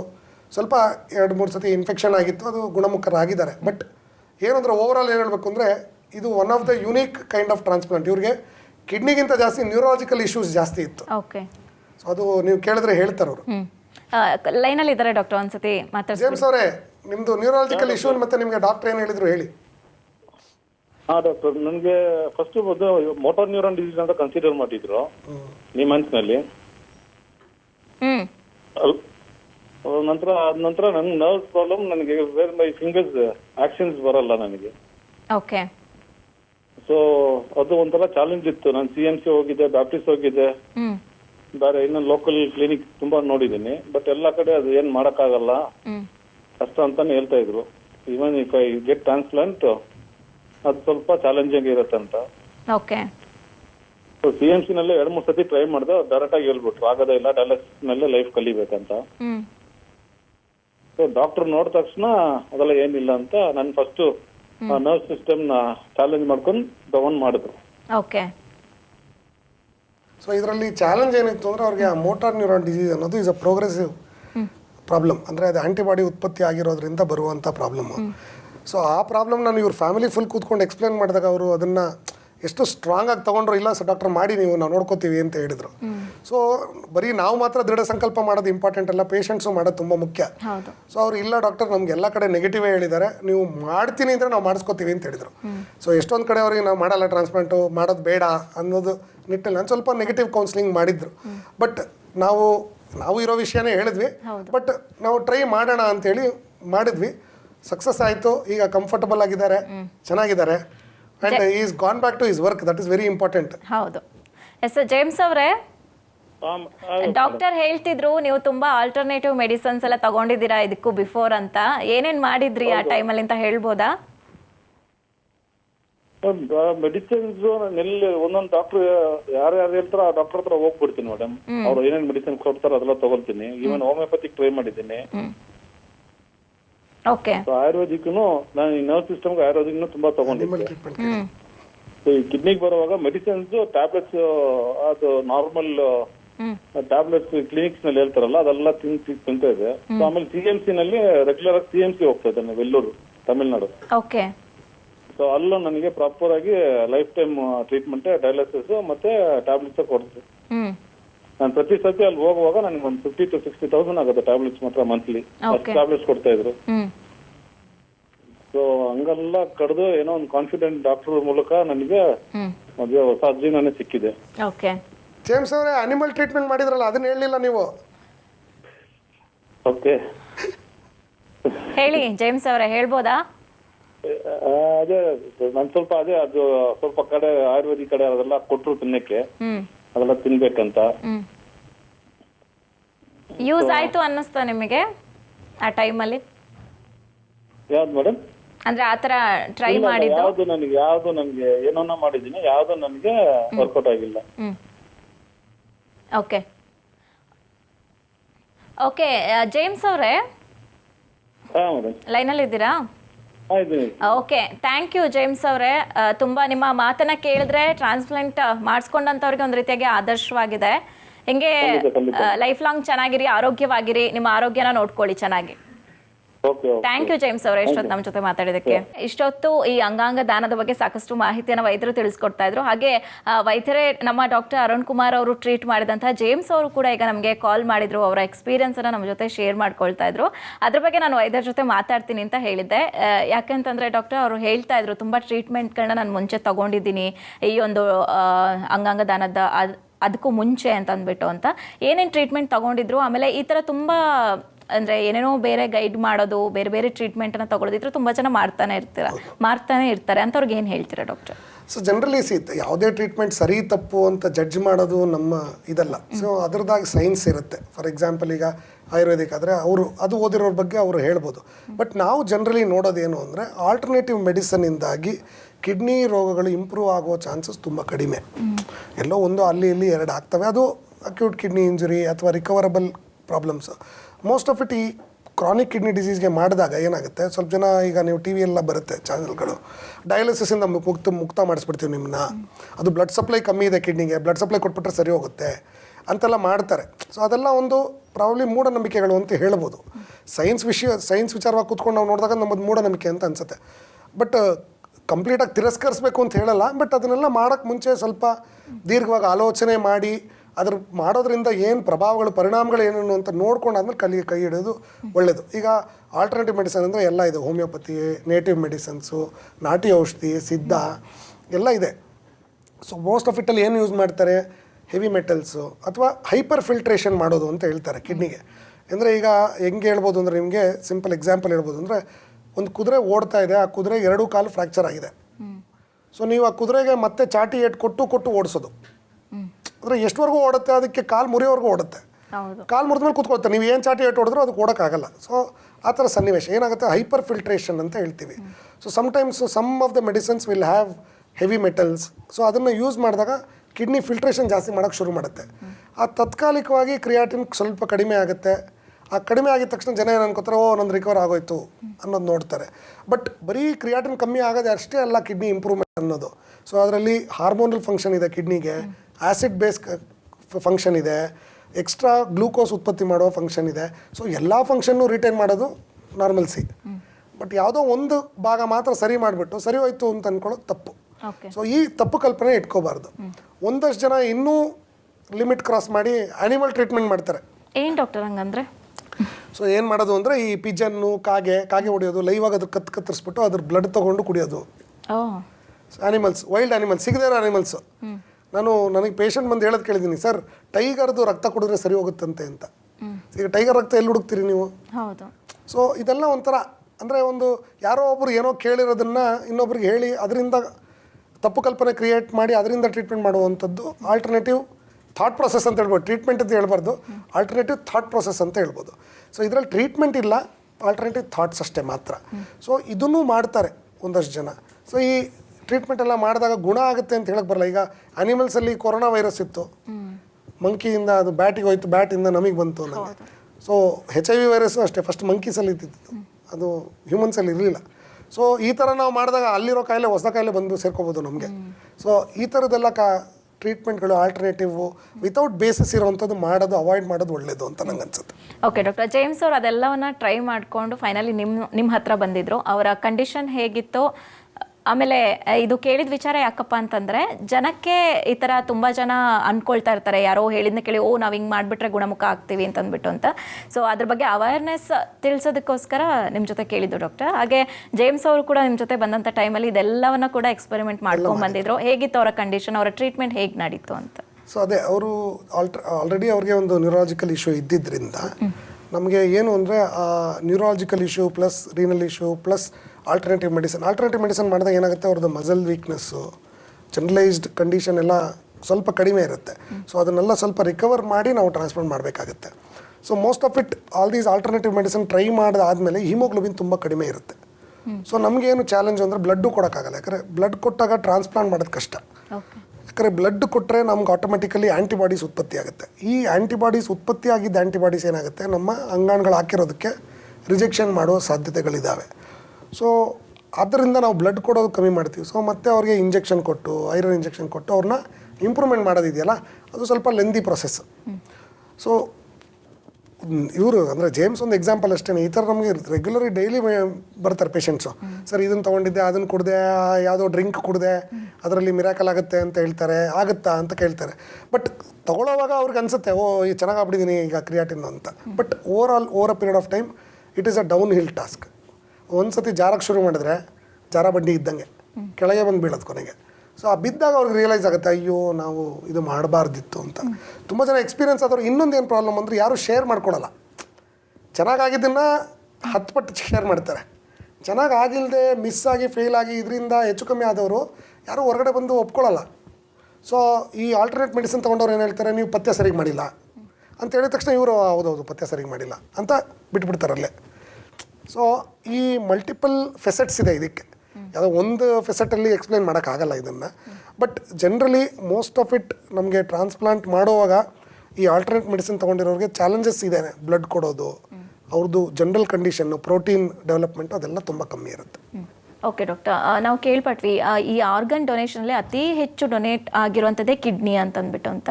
ಈ ಕಿಡ್ನಿ ಆರ್ಗನ್ ಡೊನೇಷನ್ ಯಾವ ರೀತಿ ನಡೆಯುತ್ತೆ, ಆಮೇಲೆ ಯಾಕೆ ಕಿಡ್ನಿ ಫೇಲ್ಯೂರ್ ಹೆಚ್ಚಾಗಿ ಆಗುತ್ತೆ ಅಂತ doctor? So generally kidney fail ಆಗೋಕ್ಕೆ ಮಲ್ಟಿಪಲ್ ರೀಸನ್ಸ್ ಇದೆ. ಈಗಿನ ಕಾಲದಲ್ಲಿ ನಾವು ನೋಡಿದಾಗ ತುಂಬ ಜನಕ್ಕೆ ಕಿಡ್ನಿ ಪ್ರಾಬ್ಲಮ್ಸು ಅರ್ಲಿಯಾಗಿ ಐಡೆಂಟಿಫೈ ಮಾಡ್ತೀವಿ. ಯಾಕೆಂದರೆ ಒಂದು ನಮ್ಮ ಹೆಲ್ತ್ ಸಿಸ್ಟಮ್ ಬೆಟರ್ ಇದೆ. ಯಾಕಂದರೆ ಬೇಗ ಡಿಟೆಕ್ಟ್ ಮಾಡ್ತೀವಿ. ಈಗ ಮುಂಚೆ ಎಲ್ಲ ಅಂದರೆ ಮನೆಯಲ್ಲಿ ಡೆಲಿವರಿ ಆಗುವಂಥದ್ದು ತುಂಬ ಕಾಮನಾಗಿ ನೋಡ್ತಾ ಇದ್ವಿ. ಈಗ ಯಾರು ಮನೇಲಿ ಡೆಲಿವರಿ ಮಾಡ್ಕೊಳ್ಳೋದೇ ಇಲ್ಲ. Almost most of it delivery ಹಾಸ್ಪಿಟ್ಲಲ್ಲೇ ಆಗುತ್ತೆ. ಈವನ್ ನೀವು ಹಳ್ಳಿಗಳಿಗೆ ಹೋದ್ರೂ ಸಹ ಡೆಲಿವರಿ ಹಾಸ್ಪಿಟಲೇ ಆಗುತ್ತೆ. ಸೊ ಪ್ರಾಬಬಲಿ ನಮ್ಮ ಐಡೆಂಟಿಫಿಕೇಷನ್ ರೇಟ್ ಜಾಸ್ತಿ ಆಗಿದೆ. ಮುಂಚೆ ಇರಲಿಲ್ಲ ಅಂತಲ್ಲ, ಮುಂಚೆನೂ ಇದೇ ಥರ ಇದ್ದಿರ್ಬೋದು. ಬಟ್ ಈಗ ನಾವು ಲೈಫ್ ಸ್ಟೈಲ್ ರಿಲೇಟೆಡ್ ಡಿಸಾರ್ಡರ್ಸ್ ಅನ್ನೋದು ಜಾಸ್ತಿ ಆಗಿದೆ. ಸೊ ಅದರಲ್ಲಿ ಒಬಿಸಿಟಿ, ಹೈಪರ್ ಟೆನ್ಷನ್ನು, ಸ್ಟ್ರೆಸ್ ರಿಲೇಟೆಡ್ ಇಶ್ಯೂಸು. ಸೊ ಇದೆಲ್ಲ ಆದಾಗ ಇನ್ಫೆಕ್ಷನ್ ರೇಟು ಈಗ ಸ್ವಲ್ಪ ಬೆಟ್ರ್ ಇದೆ. ಮುಂಚೆ ಎಲ್ಲ ತುಂಬ ಇನ್ಫೆಕ್ಷನ್ಸ್ ಆಗೋದು. ಈಗ ಸ್ಟ್ರೆಪ್ಟೋಕಾಕಲ್ ಇನ್ಫೆಕ್ಷನ್ಸ್ ಅಂತ ಹೇಳ್ತೀವಿ. ಅದಾದಾಗ ಮಕ್ಕಳಲ್ಲಿ ಕಾಲೂತ ಬಂದು ಅವ್ರ ಕಿಡ್ನಿ ಪ್ರಾಬ್ಲಮ್ ಆಗಿ ಯೂರಿನಲ್ಲಿ ಬ್ಲಡ್ ಹೋಗೋದು. ಸೊ ಈ ಥರದ್ದೆಲ್ಲ ಆಗುತ್ತೆ. ಸೊ ಹೆರಿಡಿಟ್ರಿ ಕಾಸಸ್ ಜೊತೆಗೆ ಲೈಫ್ ಸ್ಟೈಲ್ ಕಾಸಸ್ ಆ್ಯಡ್ ಆದಾಗ ಎಲ್ಲನೂ ಆಕ್ಸಲರೇಟ್ ಆಗುತ್ತೆ. ಸೊ ಕಾಸಸ್ಸಲ್ಲಿ ಲೈಫ್ ಸ್ಟೈಲ್ ಕಾಸಸ್ ತುಂಬ ಜಾಸ್ತಿ ಇವತ್ತಿನ ಕಾಲದಲ್ಲಿ ನಮಗೆ. ಸೊ ಅದರಿಂದ ಕಿಡ್ನಿ ಕಾಯಿಲೆಗಳು ಹೆಚ್ಚಾಗಿದೆ. ಮೂರನೇದಾಗಿ ಆಟೋ ಇಮ್ಯೂನ್ ಕಾಯಿಲೆ. ಯಾಕಂದರೆ ಈಗ ನಾವು ತೊಗೊಳ್ಳೋವಂಥ ಫುಡ್ ಆಗಲಿ ಇದಾಗಲಿ ಪೆಸ್ಟಿಸೈಡ್ಸು ಅದು ಇದೆಲ್ಲ ಯೂಸ್ ಮಾಡಿರ್ತಾರೆ. ಸೊ ಆ ಪೆಸ್ಟಿಸೈಡ್ ಒಳಗೋದಾಗ ಅದು ನಮ್ಮ ಬಾಡಿಯಲ್ಲಿ ಹೆಂಗೆ ರೆಸ್ಪಾಂಡ್ ಮಾಡೋದು ಅನ್ನೋದು ಸ್ಟಡಿ ಆಗಿಲ್ಲ ಕಂಪ್ಲೀಟಾಗಿ. ಸೊ ಒಂದಷ್ಟು ಪೆಸ್ಟಿಸೈಡ್ ಸ್ಟಡಿ ಮಾಡಿದ್ದಾರೆ, ಅದನ್ನು ಬ್ಯಾನ್ ಮಾಡಿದ್ದಾರೆ. ಇನ್ನೊಂದಷ್ಟು ಪೆಸ್ಟಿಸೈಡ್ಸು ಹೋಗ್ತಾ ಗೊತ್ತಾಗುತ್ತೆ. ಸೊ ಆ ಥರ ಇದ್ದಾಗ ಆಟೋ ಇಮ್ಯೂನ್ ಕಾಯಿಲೆಗಳು ಹೆಚ್ಚಾಗಿದೆ. ಮೂರನೇದಾಗಿ ಹೆರಿಡಿಟ್ರಿ ಕಾಯಿಲೆಗಳು ಹೆಚ್ಚಾಗಿರೋದ್ರಿಂದ, ಯಾಕಂದರೆ ನಮ್ಮ ಲೈಫ್ ಸ್ಟೈಲ್ ವೇರಿಯೇಷನ್ ಆಗಿರೋದ್ರಿಂದ ಒಂದಷ್ಟು ಪಾಲಿಜೆನಿಕ್ ಕಾಸಸ್ ಅಂತ ಹೇಳ್ತೀವಿ. ಬರೀ ಹೆರಿಡಿಟ್ರಿ ಅಲ್ಲ, ಅದ್ರ ಜೊತೆಗೆ extra added causes, environmental causes ಅಂತ. ಸೊ ಅದರಿಂದನೂ ಬರುವಂಥ ಇದಿದೆ, ಕಾಯಿಲೆಗಳಿದ್ದಾವೆ. ಇದೆಲ್ಲ ಬಿಟ್ಟರೆ ಡಯಾಬಿಟೀಸ್ ಅನ್ನೋದು ದೊಡ್ಡ ಕಾಯಿಲೆ. ಸೊ ಈ ಕಾಯಿಲೆಯಿಂದನೂ ಕಿಡ್ನಿ ಫೇಲ್ಯೂರ್ ಚಾನ್ಸಸ್ ಜಾಸ್ತಿ ಆಗಿದೆ. ಓಕೆ ಡಾಕ್ಟರ್, ಈಗ ತುಂಬ ಜನಕ್ಕೆ ಈಗ ಫಾರ್ ಎಕ್ಸಾಂಪಲ್ ನನಗೆ ಕಿಡ್ನಿ ಸ್ಟೋನ್ ಆದಂಥ ಸಂದರ್ಭದಲ್ಲಿ ತುಂಬ ಜನ ಬೇರೆ ಬೇರೆ ಮಿಸ್ಗೈಡ್ ಮಾಡುವಂಥ, ಅಂದರೆ ಬಿಯರ್ ಕುಡಿದ್ರೆ ಹೋಗುತ್ತೆ ಅಥವಾ ಅದೇನೋ ಕಷಾಯ ಕುಡಿದ್ರೆ ಹೋಗುತ್ತೆ ಅಂತ ತುಂಬ ಜನ ಏನೇನೋ ಮೆಡಿಸಿನ್ಸ್ನ ಒಂದು ಹೇಳುವಂಥದ್ದು ಆ ಥರದ್ದೆಲ್ಲ ನಡೀತಾ ಇತ್ತು. ಈ ಕಿಡ್ನಿ ಸ್ಟೋನ್ ಆದಂಥ ಸಂದರ್ಭದಲ್ಲಿ ಯಾವ ರೀತಿಯಾಗಿ ನಾವು ಪ್ರೊಸೀಜರ್ ಮಾಡಬೇಕು, ಡಾಕ್ಟರ್ ಕನ್ಸಲ್ಟೇಷನ್ ಆಗಿರ್ಬೋದು, ಹೇಗಿರಬೇಕು ಡಾಕ್ಟರ್? ಸೊ ಜನರಲಿ ಇದು ಸ್ಟೋನ್ ಬರುವಂಥದ್ದು ಮಲ್ಟಿಪಲ್ ಕಾಸಸ್. ಅದು ಹೆರಿಡಿಟ್ರಿ ಹೇಳಿದ್ನಲ್ಲ, ಹೆರಿಡಿಟ್ರಿ ಬರ್ಬೋದು ಅಥವಾ ಲೈಫ್ ಸ್ಟೈಲ್. ಈಗ ಇರೋದ್ರಲ್ಲಿ ಲೈಫ್ ಸ್ಟೈಲ್. ಯಾಕಂದರೆ ಈಗ ಫಾಸ್ಟ್ ಫುಡ್ ತುಂಬ ಜಾಸ್ತಿ ಇದೆ. ಸೊ ನಾವು ಫಾಸ್ಟ್ ಫುಡ್ ತೊಗೊಂಡಾಗ ಅದರಲ್ಲಿ ಸಾಲ್ಟ್ ಅಂಶ ತುಂಬ ಜಾಸ್ತಿ. ನಮ್ಮ salt consumption has increased 2-fold 3-fold ಆಗಿಬಿಟ್ಟಿದೆ ಈಗ. ಅದಕ್ಕೆ ನಮಗೆ ಎಲ್ಲ ರೀತಿಯಾದ ಕಾಯಿಲೆಗಳು ಜಾಸ್ತಿ ಆಗಿರೋದು ಬಿಕಾಸ್ ಆಫ್ ಸಾಲ್ಟ್ ಇಂಟೇಕಿಂದ. ಸೊ ಈ ಸಾಲ್ಟ್ ಇಂಟೇಕ್ನ ನಾವು ಹಿತದಲ್ಲಿ ಇಡಬೇಕು. ಈಗ ಫಾರ್ ಎಕ್ಸಾಂಪಲ್ ನಿಮಗೆ ಸ್ಟೋನ್ ಆಗೋ ಕಾರಣ ಡೀಟೇಲಾಗಿ ಹಿಸ್ಟ್ರಿ ತೊಗೋಬೇಕು. ಅಂದರೆ ನಿಮ್ಮ ಫ್ಯಾಮಿಲಿಯಲ್ಲಿ ಯಾರಿಗಾರು ಸ್ಟೋನ್ ಆಗಿದೆಯಾ, ಅದರಿಂದ ಅವ್ರಿಗೆ ಸ್ಟೋನ್ ಆಗಿದೆ, ಇವಾಗ ನಿಮಗೆ ಸ್ಟೋನ್ ಆಗಿದೆಯಾ ಅನ್ನೋದನ್ನೆಲ್ಲ. ಸೊ ಅವ್ರಿಗೆ ಸ್ಟೋನ್ ಇತ್ತು ಅಂದರೆ ನಿಮ್ಮನ್ನು ಹೆರಿಡಿಟ್ರಿ ಲೈನ್ಸಲ್ಲಿ ವರ್ಕಪ್ ಮಾಡಬೇಕು. ಮನೇಲಿ 2 ಜನ್ರೇಷನಲ್ಲಿ ಸ್ಟೋನ್ಗಳಾಗಿತ್ತೆ ಅಂದರೆ, ಇಲ್ಲ ನಿಮಗೆ ಮಾತ್ರನೇ ಬಂದಿರೋದು, ಬೇರೆ ಯಾರಿಗೂ ಸ್ಟೋನ್ ಇಲ್ಲ ಅಂತಾದರೆ ಆವಾಗ ಇದು may be related to lifestyle. So probably ತುಂಬ ಪ್ಯಾಕ್ಡ್ ಫುಡ್ಸ್ ತಿನ್ನೋರು, ಮತ್ತು ಫ್ರೈಡ್ ಐಟಮ್ಸ್ ತಿನ್ನೋರು, ನೀರು ಕಮ್ಮಿ ಕುಡಿಯೋರು, ಮತ್ತು ಕಾರಣಗಳು ನಾನಾ ವಿಧ ಇರ್ಬೋದು. ಬಟ್ ಅದನ್ನು ಎವ್ಯಾಲ್ಯೂಯೇಟ್ ಮಾಡಬೇಕು. ಜನರಲಿ ಏನು ಮಾಡ್ತಾರೆ, ಸ್ಟೋನ್ ಆಯಿತಾ, ಒಂದು ಸತಿ ಸ್ಟೋನ್ ಬಂತಾ ಮುಗಿದ ಕತೆ ಅಷ್ಟೇ. ಅದಾದಮೇಲೆ ಮತ್ತೆ ತಿರ್ಗಾ ಸ್ಟೋನ್ ಆಗೋವರೆಗೂ ಕಾಯಬೇಕು. ಬಟ್ ಅದು ಮಾಡಬಾರ್ದು. ಮಲ್ಟಿಪಲ್ ಟೈಮ್ಸ್ 2-3 ಸತಿ ಸ್ಟೋನ್ ಆಯಿತು ಅಂದಿದ ತಕ್ಷಣ ನೆಫ್ರಾಲಜಿಸ್ಟ್ನ ಕನ್ಸಲ್ಟ್ ಮಾಡಿ ನಾವು 24 hour ಯೂರಿನ್ ಟೆಸ್ಟ್ಗಳು ಮಾಡ್ತೀವಿ. ಅದೆಲ್ಲ ಮಾಡಿ ಸ್ಟೋನ್ ಯಾವ ಕಾರಣಕ್ಕೆ ಬರ್ತಾ ಇದೆ ಅಂತ ನೋಡಿ ಆಮೇಲೆ ಅದನ್ನು ಟ್ರೀಟ್ಮೆಂಟ್ ಮಾಡಿದ್ರೆ ಆಟೋಮೆಟಿಕಲಿ ಸ್ಟೋನ್ ಟ್ರೀಟ್ಮೆಂಟ್ ಆಗುತ್ತೆ. ಓಕೆ ಡಾಕ್ಟರ್, ಒಬ್ರು ಕಾಲರ್ ಇದ್ದಾರೆ, ಮಾತಾಡ್ಸೋಣ. ಹಲೋ. ಓಕೆ ಕಾಲ್ ಕಟ್ ಆಗಿದೆ ಡಾಕ್ಟರ್. ಏನು ಡಾಕ್ಟರ್, ತುಂಬ ಆಗಲೇ ಒಂದು ಸೆಗ್ಮೆಂಟಲ್ಲಿ ನೀವು ಹೇಳಿದ್ರಿ ಈ ಕಿಡ್ನಿ ತೊಂದರೆ ಬರುವಂಥ ಸಂದರ್ಭದಲ್ಲಿ ಯಾವುದೇ ಲಕ್ಷಣಗಳು ಕಾಣಿಸ್ತೇನೋ ಇರ್ಬೋದು ಅಂತ. ನಾವು ಹೇಗೆ ಕಿಡ್ನಿಯನ್ನು ಆರೋಗ್ಯವಾಗಿ ಇಟ್ಕೋಬೇಕು ಅಂತಂದರೆ ಯಾವ ರೀತಿಯಾಗಿ ಇರಬೇಕು, ಆಮೇಲೆ ಯಾವ ಹಂತದಲ್ಲಿ ನಾವು ಟೆಸ್ಟ್ಗಳು ಆ ಥರ ಏನು ಮಾಡಿಸ್ಬೇಕು ಅಂತ ಡಾಕ್ಟರ್? ಸೊ ಜನರಲ್ ಪಬ್ಲಿಕ್ಕಿಗೆ ನಾನು ಹೇಳೋದೇನು ಅಂದರೆ 35 ಇಯರ್ಸ್ ಆದಮೇಲೆ ಎಲ್ಲ ವರ್ಷ ಒಂದು ಸತಿ ಹೆಲ್ತ್ ಚೆಕಪ್ ಮಾಡಿಸ್ಕೊಳ್ಳಿ. ಅದು ಎಲ್ಲ ಆರ್ಗನ್ ಇರ್ಬೋದು, ಮೇಜರ್ ಆರ್ಗನ್ಸ್ ಎಲ್ಲನೂ ಚೆಕ್ ಮಾಡ್ಕೊಳ್ಳೋದು. ಬೇಸಿಕ್ ಹೆಲ್ತ್ ಚೆಕಪ್ ಮಾಡಿಸ್ಕೊಂಡ್ರೆ ಸಾಕು. ಅದರಲ್ಲಿ ಕ್ರಿಯಾಟಿನ್ ಟೆಸ್ಟು, ಯೂರಿನ್ ಟೆಸ್ಟು, ಒಂದು ಅಲ್ಟ್ರಾಸೌಂಡ್ ಸ್ಕ್ಯಾನಿಂಗು, ಹಾರ್ಟ್ದು ECG ಎಕೋ ಬೇಕಾದರೆ ಮಾತ್ರ, ಮತ್ತು ಲಿವರ್ ಫಂಕ್ಷನ್ ಟೆಸ್ಟು, ಒಂದು ಅಲ್ಟ್ರಾಸೌಂಡಲ್ಲಿ ಲಿವರು ಗೊತ್ತಾಗ್ಬಿಡುತ್ತೆ. ಸೊ ಈ ಥರ ಮೇಜರ್ ಆರ್ಗನ್ಸ್ದು ಒಂದು ಬೇಸಿಕ್ ಹೆಲ್ತ್ ಚೆಕಪ್ ಒಂದು ಮಾಡಿಸ್ಕೊಳ್ಳಿ. 2, ಕಿಡ್ನಿನ ಹೆಲ್ದಿಯಾಗಿಡೋಕ್ಕೆ ನಿಮಗೆ ಏನು ತಿನ್ನೋದು, ಫಾರ್ ಎಕ್ಸಾಂಪಲ್ ವೆಯ್ಟ್ ಜಾಸ್ತಿ ಇದ್ದರೆ ವೆಯ್ಟ್ ರಿಡಕ್ಷನ್ಗೆ ಜಾಸ್ತಿ ಕಾಳಜಿ ವಹಿಸಬೇಕು. ಮತ್ತು ಜಾಸ್ತಿ ಸಾಲ್ಟ್ ಕನ್ಸಂಪ್ಷನ್ ಮಾಡ್ತಾಯಿದ್ರೆ ಸಾಲ್ಟ್ ಕನ್ಸಂಪ್ಷನ್ ಕಮ್ಮಿ ಮಾಡಬೇಕು. ಎಕ್ಸೆಸಿವ್ ಆಗಿ ಸಾಲ್ಟ್ ಇಂಟೇಕ್ ಮಾಡೋದು ತುಂಬ ತಪ್ಪು. ಅದರಲ್ಲಿ ಡೀಪ್ ಫ್ರೈ ಐಟಮ್ಸು ಮತ್ತು ತುಂಬ ಹೊತ್ತು ಅಂಗಡೀಲಿ ಮಾಡಿರ್ತಾರಲ್ಲ, ಸೊ ನೀವು ಒಂದು ಬಜ್ಜಿ ನೀವು ಮನೇಲಿ ತಿನ್ನೋದಕ್ಕೂ ಅಂಗಡೀಲಿ ಮಾಡಿರೋ ಬಜ್ಜಿ ತಿನ್ನೋಕ್ಕೂ ತುಂಬ ವ್ಯತ್ಯಾಸ ಇದೆ. ಸೊ ಸಾಲ್ಟ್ ಕನ್ಸಂಪ್ಷನ್ ತುಂಬ ಡಿಫ್ರೆನ್ಸ್ ಆಗುತ್ತೆ ಅದರಲ್ಲಿ. ಸೊ ಆದಷ್ಟು ನಾವಾಗೆ ಫ್ರೆಶ್ ಆಗಿ ಮಾಡುವಂಥ ಪ್ರಿಪೇರ್ ಮಾಡಿರೋಂಥ ಫುಡ್ ತಿನ್ನೋದು ಒಳ್ಳೆಯದು. ರೋಡ್ ಸೈಡ್ ಫುಡ್ಡಲ್ಲಿ ಯಾವುದೇ ಫುಡ್ ಆಗಲಿ ಸಾಲ್ಟ್ ಎಕ್ಸಸ್ ಮಾಡಿನೇ ಅದರ ಟೇಸ್ಟ್ ಬರ್ಸೋದು. ಸೊ ಕನ್ನಡದಲ್ಲಿ ಗಾದೆನೇ ಇದೆ, ಉಪ್ಪಿಗಿಂತ ರುಚಿ ಬೇರೆ ಇಲ್ಲ ಅಂತ. ಸೊ ಉಪ್ಪು ಜಾಸ್ತಿ ಆಗ್ತಾರೆ, ರುಚಿ ಚೆನ್ನಾಗಿ ಬರುತ್ತೆ, ತಿಂತೀವಿ. ಆಮೇಲೆ ಅದಕ್ಕೆ ಅನುಸರಿಸದೇ ಇದ್ದಂಗೆ ನೀರು ಕುಡಿಬೇಕು. ಒಬ್ಬರು ಏನು ಮಾಡ್ತಾರೆ, ತುಂಬ ಎಕ್ಸಸ್ ಆಗಿ ನೀರು ಕುಡಿತಾರೆ, ಇಲ್ಲ ಒಂದಷ್ಟು ಜನ ತುಂಬ ಕಮ್ಮಿಯಾಗಿ ನೀರು ಕುಡಿತಾರೆ. ಸೊ ತುಂಬ ಕಮ್ಮಿನೂ ಕುಡಿಬಾರ್ದು, ತುಂಬ ಜಾಸ್ತಿನೂ ಕುಡಿಬಾರ್ದು. ಅರೌಂಡ್ 1.5 to 2 ಲೀಟರ್ಸ್ ನೀರು ಕುಡಿಬೇಕು. ಹೆಲ್ತಿ ಲೈಫ್ ಸ್ಟೈಲ್ ಇಟ್ಕೋಬೇಕು, ಎಕ್ಸಸೈಸ್ ಮಾಡಬೇಕು, ವೆಯ್ಟ್ ರಿಡಕ್ಷನ್ ಮಾಡಬೇಕು, ಸಾಲ್ಟ್ ಇಂಟೇಕ್ ಕಮ್ಮಿ ಮಾಡಬೇಕು, BP ರೆಗ್ಯುಲರಾಗಿ ಚೆಕಪ್ ಮಾಡ್ಕೋಬೇಕು. Most of it first indication kidney ಫೇಲಿಯರ್ಗೆ BPನೇ ಇರುತ್ತೆ. ಓಕೆ, ಸ್ವಲ್ಪ ಜನಕ್ಕೆ BP ಜಾಸ್ತಿ ಇದ್ದಾಗ ಕಿಡ್ನಿ ಫೇಲಿಯರ್ ಆಗಿರೋ ಚಾನ್ಸಸ್ ಇರ್ತದೆ. ದಟ್ಸ್ ಕಾಲ್ಡ್ ಸೆಕೆಂಡ್ರಿ ಹೈಪರ್ಟೆನ್ಷನ್, ಕಿಡ್ನಿಯಿಂದಾಗಿ ಬರುವಂಥ BP. ಸೊ ಅದನ್ನು ನೋಡ್ಕೋಬೇಕು. ಮತ್ತು ಶುಗರ್ ಚೆಕಪ್ ರೆಗ್ಯುಲರಾಗಿ ಮಾಡ್ಕೋಬೇಕು.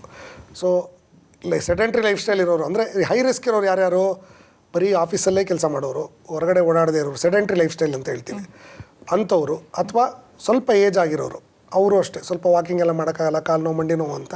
ಸೊ ಆ ಥರ ಗ್ರೂಪ್. ಮತ್ತು ಆದಷ್ಟು ಮಾಡೋಕ್ಕಾಗುವಂಥ ಎಕ್ಸಸೈಸ್, ಈಗ ಪ್ರಾಣಾಯಾಮ, ಯೋಗ ಅಂಥ ಎಕ್ಸಸೈಸು, ಮತ್ತು ರಿಲ್ಯಾಕ್ಸೇಷನ್, ಅದಕ್ಕೆ ಮೆಡಿಟೇಷನ್ ಆಗ್ಬೋದು, ರೆಕ್ರಿಯೇಷನ್ ಆಗ್ಬೋದು, ಅಂದರೆ ಸ್ವಿಮ್ಮಿಂಗ್ ಮಾಡೋದು ಅಥವಾ ಹೊರಗಡೆ ಟ್ರಾವೆಲ್ ಮಾಡೋದು, ಟ್ರೆಕ್ಕಿಂಗ್ ಮಾಡೋದು. ನಮ್ಮ ಮನಸ್ಸಿಗೆ ಏನು ಸಂತೋಷ ಅನಿಸುತ್ತೋ ಅದನ್ನೆಲ್ಲ ಒಂದು ಹೋಲ್ಸಮ್ ಆಗಿ ಮಾಡಿದ್ರೆ ಆಟೋಮೆಟಿಕ್ಕಾಗಿ ನಮಗೆ ಹೆಲ್ದಿ ಲೈಫ್ ಸಿಗುತ್ತೆ. ಓಕೆ ಡಾಕ್ಟರ್, ನೀವಾಗಲೇ ಹೇಳ್ತಾ ಇದ್ರಿ ಈ ಆರ್ಗನ್ ಡೊನೇಷನ್ಗೆ ಒಂದು ಗೌರ್ಮೆಂಟಿಂದ ಒಂದು ವೆಬ್ಸೈಟ್ ಇದೆ ಅಂತ. ಆ ವೆಬ್ಸೈಟ್ ಬಗ್ಗೆ ಜನರಿಗೆ ತಿಳಿಸ್ಕೊಡಿ, ಹಾಗೆ ಎಲ್ಲಿ ರಿಜಿಸ್ಟರ್ ಮಾಡ್ಕೋಬೇಕು ಅನ್ನೋದ್ರ ಬಗ್ಗೆ ಒಂದು ಚಿಕ್ಕದಾಗಿ ಮಾಹಿತಿ doctor. So generally most of ದಮ್ಗೆ ಏನು ಕನ್ಫ್ಯೂಷನ್ ಇದೆ ಅಂದರೆ, ಜೀವ ಸಾರ್ಥಕತೆ ವೆಬ್ಸೈಟ್ ಇದೆ ನಮ್ಮದು. ಅದು ಒಂದು ಗೌರ್ಮೆಂಟ್ ಆರ್ಗನೈಸೇಷನ್ ವೇರ್ ಎಲ್ಲ ಥರ ಆರ್ಗನ್ಗಳಿಗೂ ರಿಜಿಸ್ಟ್ರೇಷನ್ ಅದರಲ್ಲಿ ಆಗುತ್ತೆ. ಸೊ ಅದ್ರ ಪೋರ್ಟಲಲ್ಲಿ ನಿಮಗೆ ಅಂಗಾಣುಗಳಿಗೆ ದಾನ ಮಾಡೋದು, ಅವ್ರದ್ದು ಏನು ಪ್ರಾಬ್ಲಮ್ಸು, ಈ ಹಿಂದಿನ ಡಾಟಾ ಎಲ್ಲನೂ ಅವೈಲೇಬಲ್ ಇದೆ. ಮತ್ತು ಒಂದು ಪೋರ್ಟಲ್ಲಿ ಕಾಂಪ್ರಿಹೆನ್ಸಿವ್ ಪೋರ್ಟಲ್ ಅದು. ಸೊ ಅದರಲ್ಲಿ ಎಷ್ಟು ಜನ ರಿಜಿಸ್ಟರ್ ಮಾಡಿದ್ದಾರೆ, ಎಷ್ಟು ಜನಕ್ಕೆ ಅಂಗಾಣುಗಳು ಸಿಗುತ್ತೆ, ಎಲ್ಲ ಇರುತ್ತೆ. ಯಾವ್ಯಾವ ಹಾಸ್ಪಿಟಲ್ ರಿಜಿಸ್ಟರ್ಡ್ ಇದೆ. ಸೊ ಜನರಲಿ ಜನ ಏನು ಮಾಡ್ತಾರೆ, ಅಪ್ಲಿಕೇಶನ್ ತೊಗೊಂಡು ಜೀವ ಸಾರ್ಥಕತೆಗೆ ಹೋಗ್ಬಿಡೋಣ, ಅಲ್ಲೇ ರಿಜಿಸ್ಟರ್ ಮಾಡೋಣ ಅಂತ. ಸೊ ಜೀವ ಸಾರ್ಥಕತೆ ಈಸ್ ಅನ್ ಆರ್ಗನೈಸೇಷನ್ ವಿಚ್ ಎಲ್ಲ ಹಾಸ್ಪಿಟಲ್ಗಳಿಗೂ ಒಂದು ನೋಡಲ್ ಪಾಯಿಂಟ್ ಜೀವ ಸಾರ್ಥಕತೆ. ಸೊ ಅಲ್ಲಿ ಹೋಗಿ ಅವರೇ ಡೈರೆಕ್ಟಾಗಿ ರಿಜಿಸ್ಟರ್ ಮಾಡ್ಕೊಳ್ಳಲ್ಲ. ಸೊ ನೀವು ಯಾವ್ದಾದ್ರು ಒಂದು ಹಾಸ್ಪಿಟಲ್ ಥ್ರೂನೇ ರಿಜಿಸ್ಟರ್ ಮಾಡಬೇಕು. ಸೊ ಆ ಥರ ಲಿಸ್ಟ್ ಇದೆ. ಬೆಂಗಳೂರಲ್ಲಿ ಒಂದು 30-40 ಹಾಸ್ಪಿಟಲ್ ರಿಜಿಸ್ಟರ್ಡ್ ಇದೆ. ನೀವು ಹಾಸ್ಪಿಟ್ಲಿಗೆ ಹೋಗಿ ರಿಜಿಸ್ಟರ್ ಮಾಡ್ಕೋಬೇಕು. ಈ ಹಾಸ್ಪಿಟಲ್ ರಿಜಿಸ್ಟರ್ ಮಾಡಿದಾಗ ನಿಮ್ಮ ರಿಜಿಸ್ಟ್ರೇಷನ್ನ ಅಪ್ಲೋಡ್ ಮಾಡೋದು ಜೀವ ಸಾರ್ಥಕತೆಗೆ ಥ್ರೂ ದ ಹಾಸ್ಪಿಟಲ್ ಮಾಡ್ತೀವಿ. ಸೊ ಥ್ರೂ ದ ಪೋರ್ಟಲ್ ನಿಮಗೆಲ್ಲ ಯಾವ ಥರ ಅಂಗಾಣುಗಳು ದಾನ ಆಗುತ್ತೆ, ಯಾವ ಥರ ಲಿಸ್ಟ್ ಬರುತ್ತೆ, ರ್ಯಾಂಕು ಎಲ್ಲ ಗೊತ್ತಾಗುತ್ತೆ. ಓಕೆ ಡಾಕ್ಟರ್, ಇಷ್ಟೊತ್ತು ನಮ್ಮ ಕಾರ್ಯಕ್ರಮದಲ್ಲಿ ಈ ಅಂಗಾಂಗ ದಾನ ಹಾಗೆ ಕಿಡ್ನಿ ಟ್ರಾನ್ಸ್ಪ್ಲಾಂಟ್ ಇದರ ಬಗ್ಗೆ ಸಾಕಷ್ಟು ಮಾಹಿತಿಯನ್ನು ತಿಳಿಸ್ಕೊಟ್ರಿ. ಹಾಗೆ ವೀಕ್ಷಕರಿಗೂ ಕೂಡ ಒಂದು ರೀತಿಯಾಗಿ ಯೂಸ್ಫುಲ್ ಮಾಹಿತಿನೇ ಇದಾಗಿರುತ್ತೆ. ಇಷ್ಟೊತ್ತು ನಿನ್ನೆ ಸಂಚಿಕೆ ಹಾಗೆ ಇವತ್ತಿನ ಸಂಚಿಕೆಯಲ್ಲೂ ಕೂಡ ನಮ್ಮ ಜೊತೆ ಬಂದು ಇಲ್ಲಿ ನಿಮ್ಮ ಟೈಮನ್ನು ನಮಗೆ ಕೊಟ್ಟಿರುವಂಥದ್ದಕ್ಕೆ ಧನ್ಯವಾದಗಳು ಡಾಕ್ಟರ್. Thank you. ಎಸ್ ವೀಕ್ಷಕರೇ, ವೈದ್ಯರು ನಮಗೆ ತಿಳಿಸ್ಕೊಡ್ತಾ ಇದ್ರು, ನಮ್ಮ ಜೀವನ ಶೈಲಿಯನ್ನು ನಾವು ಎಷ್ಟು ಆರೋಗ್ಯಕರವಾಗಿ ಇಟ್ಕೊಳ್ತೀವೋ ನಾವು ಕೂಡ ಅಷ್ಟೇ ಆರೋಗ್ಯಕರವಾಗಿ ಇರ್ತೀವಿ ಅಂತ.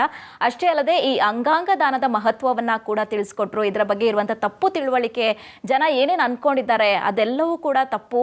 ಯಾಕಂತಂದರೆ ಒಬ್ಬ ವ್ಯಕ್ತಿ ತಮ್ಮ ಅಂಗಾಂಗ ದಾನವನ್ನು ಮಾಡಿದರೆ ಬೇರೆಯವರ ಜೀವನದಲ್ಲಿ ನಾವು ಬೆಳಕಾಗ್ಬೋದು. ಹೀಗಾಗಿ ನಾವು ಕೂಡ ಅಂಗಾಂಗ ದಾನವನ್ನು ಮಾಡೋಣ, ಆ ಒಂದು ಸ್ಟೆಪ್ಪನ್ನು ಮುಂದೆ ಇಟ್ಟು ನಾವು ಕೂಡ ಅಂಗಾಂಗ ದಾನವನ್ನು ಮಾಡ್ತೀವಿ. ನೀವು ಕೂಡ ಅಂಗಾಂಗ ದಾನ ಮಾಡೋದ್ರ ಬಗ್ಗೆ ಯೋಚಿಸಿ ಅದರ ಬಗ್ಗೆ ಒಂದು ನಿರ್ಣಯವನ್ನ ತೆಗೆದುಕೊಳ್ಳಿ ಅಂತ ಹೇಳ್ತಾ ಇವತ್ತಿನ ಒಂದು ಈ ಕಾರ್ಯಕ್ರಮವನ್ನ ನಾವು ಮುಗಿಸ್ತಾ ಇದ್ವಿ. ಮತ್ತೊಂದು ಮುಂದಿನ ಸಿರಿ ಡಾಕ್ಟರ್ಸ್ ಲೈವ್ ಸಂಚಿಕೆಯಲ್ಲಿ ಮತ್ತಷ್ಟು ಆರೋಗ್ಯಕ್ಕೆ ಸಂಬಂಧಪಟ್ಟಂತ ಮತ್ತೊಂದು ಟಾಪಿಕ್ ಜೊತೆ ನಾನು ನಿಮ್ಮ ಮುಂದೆ ಬರ್ತೀನಿ. ಅಲ್ಲಿವರೆಗೂ ನೋಡ್ತಾ ಇರಿ ಸಿರಿ ಕನ್ನಡ. ಧನ್ಯವಾದಗಳು.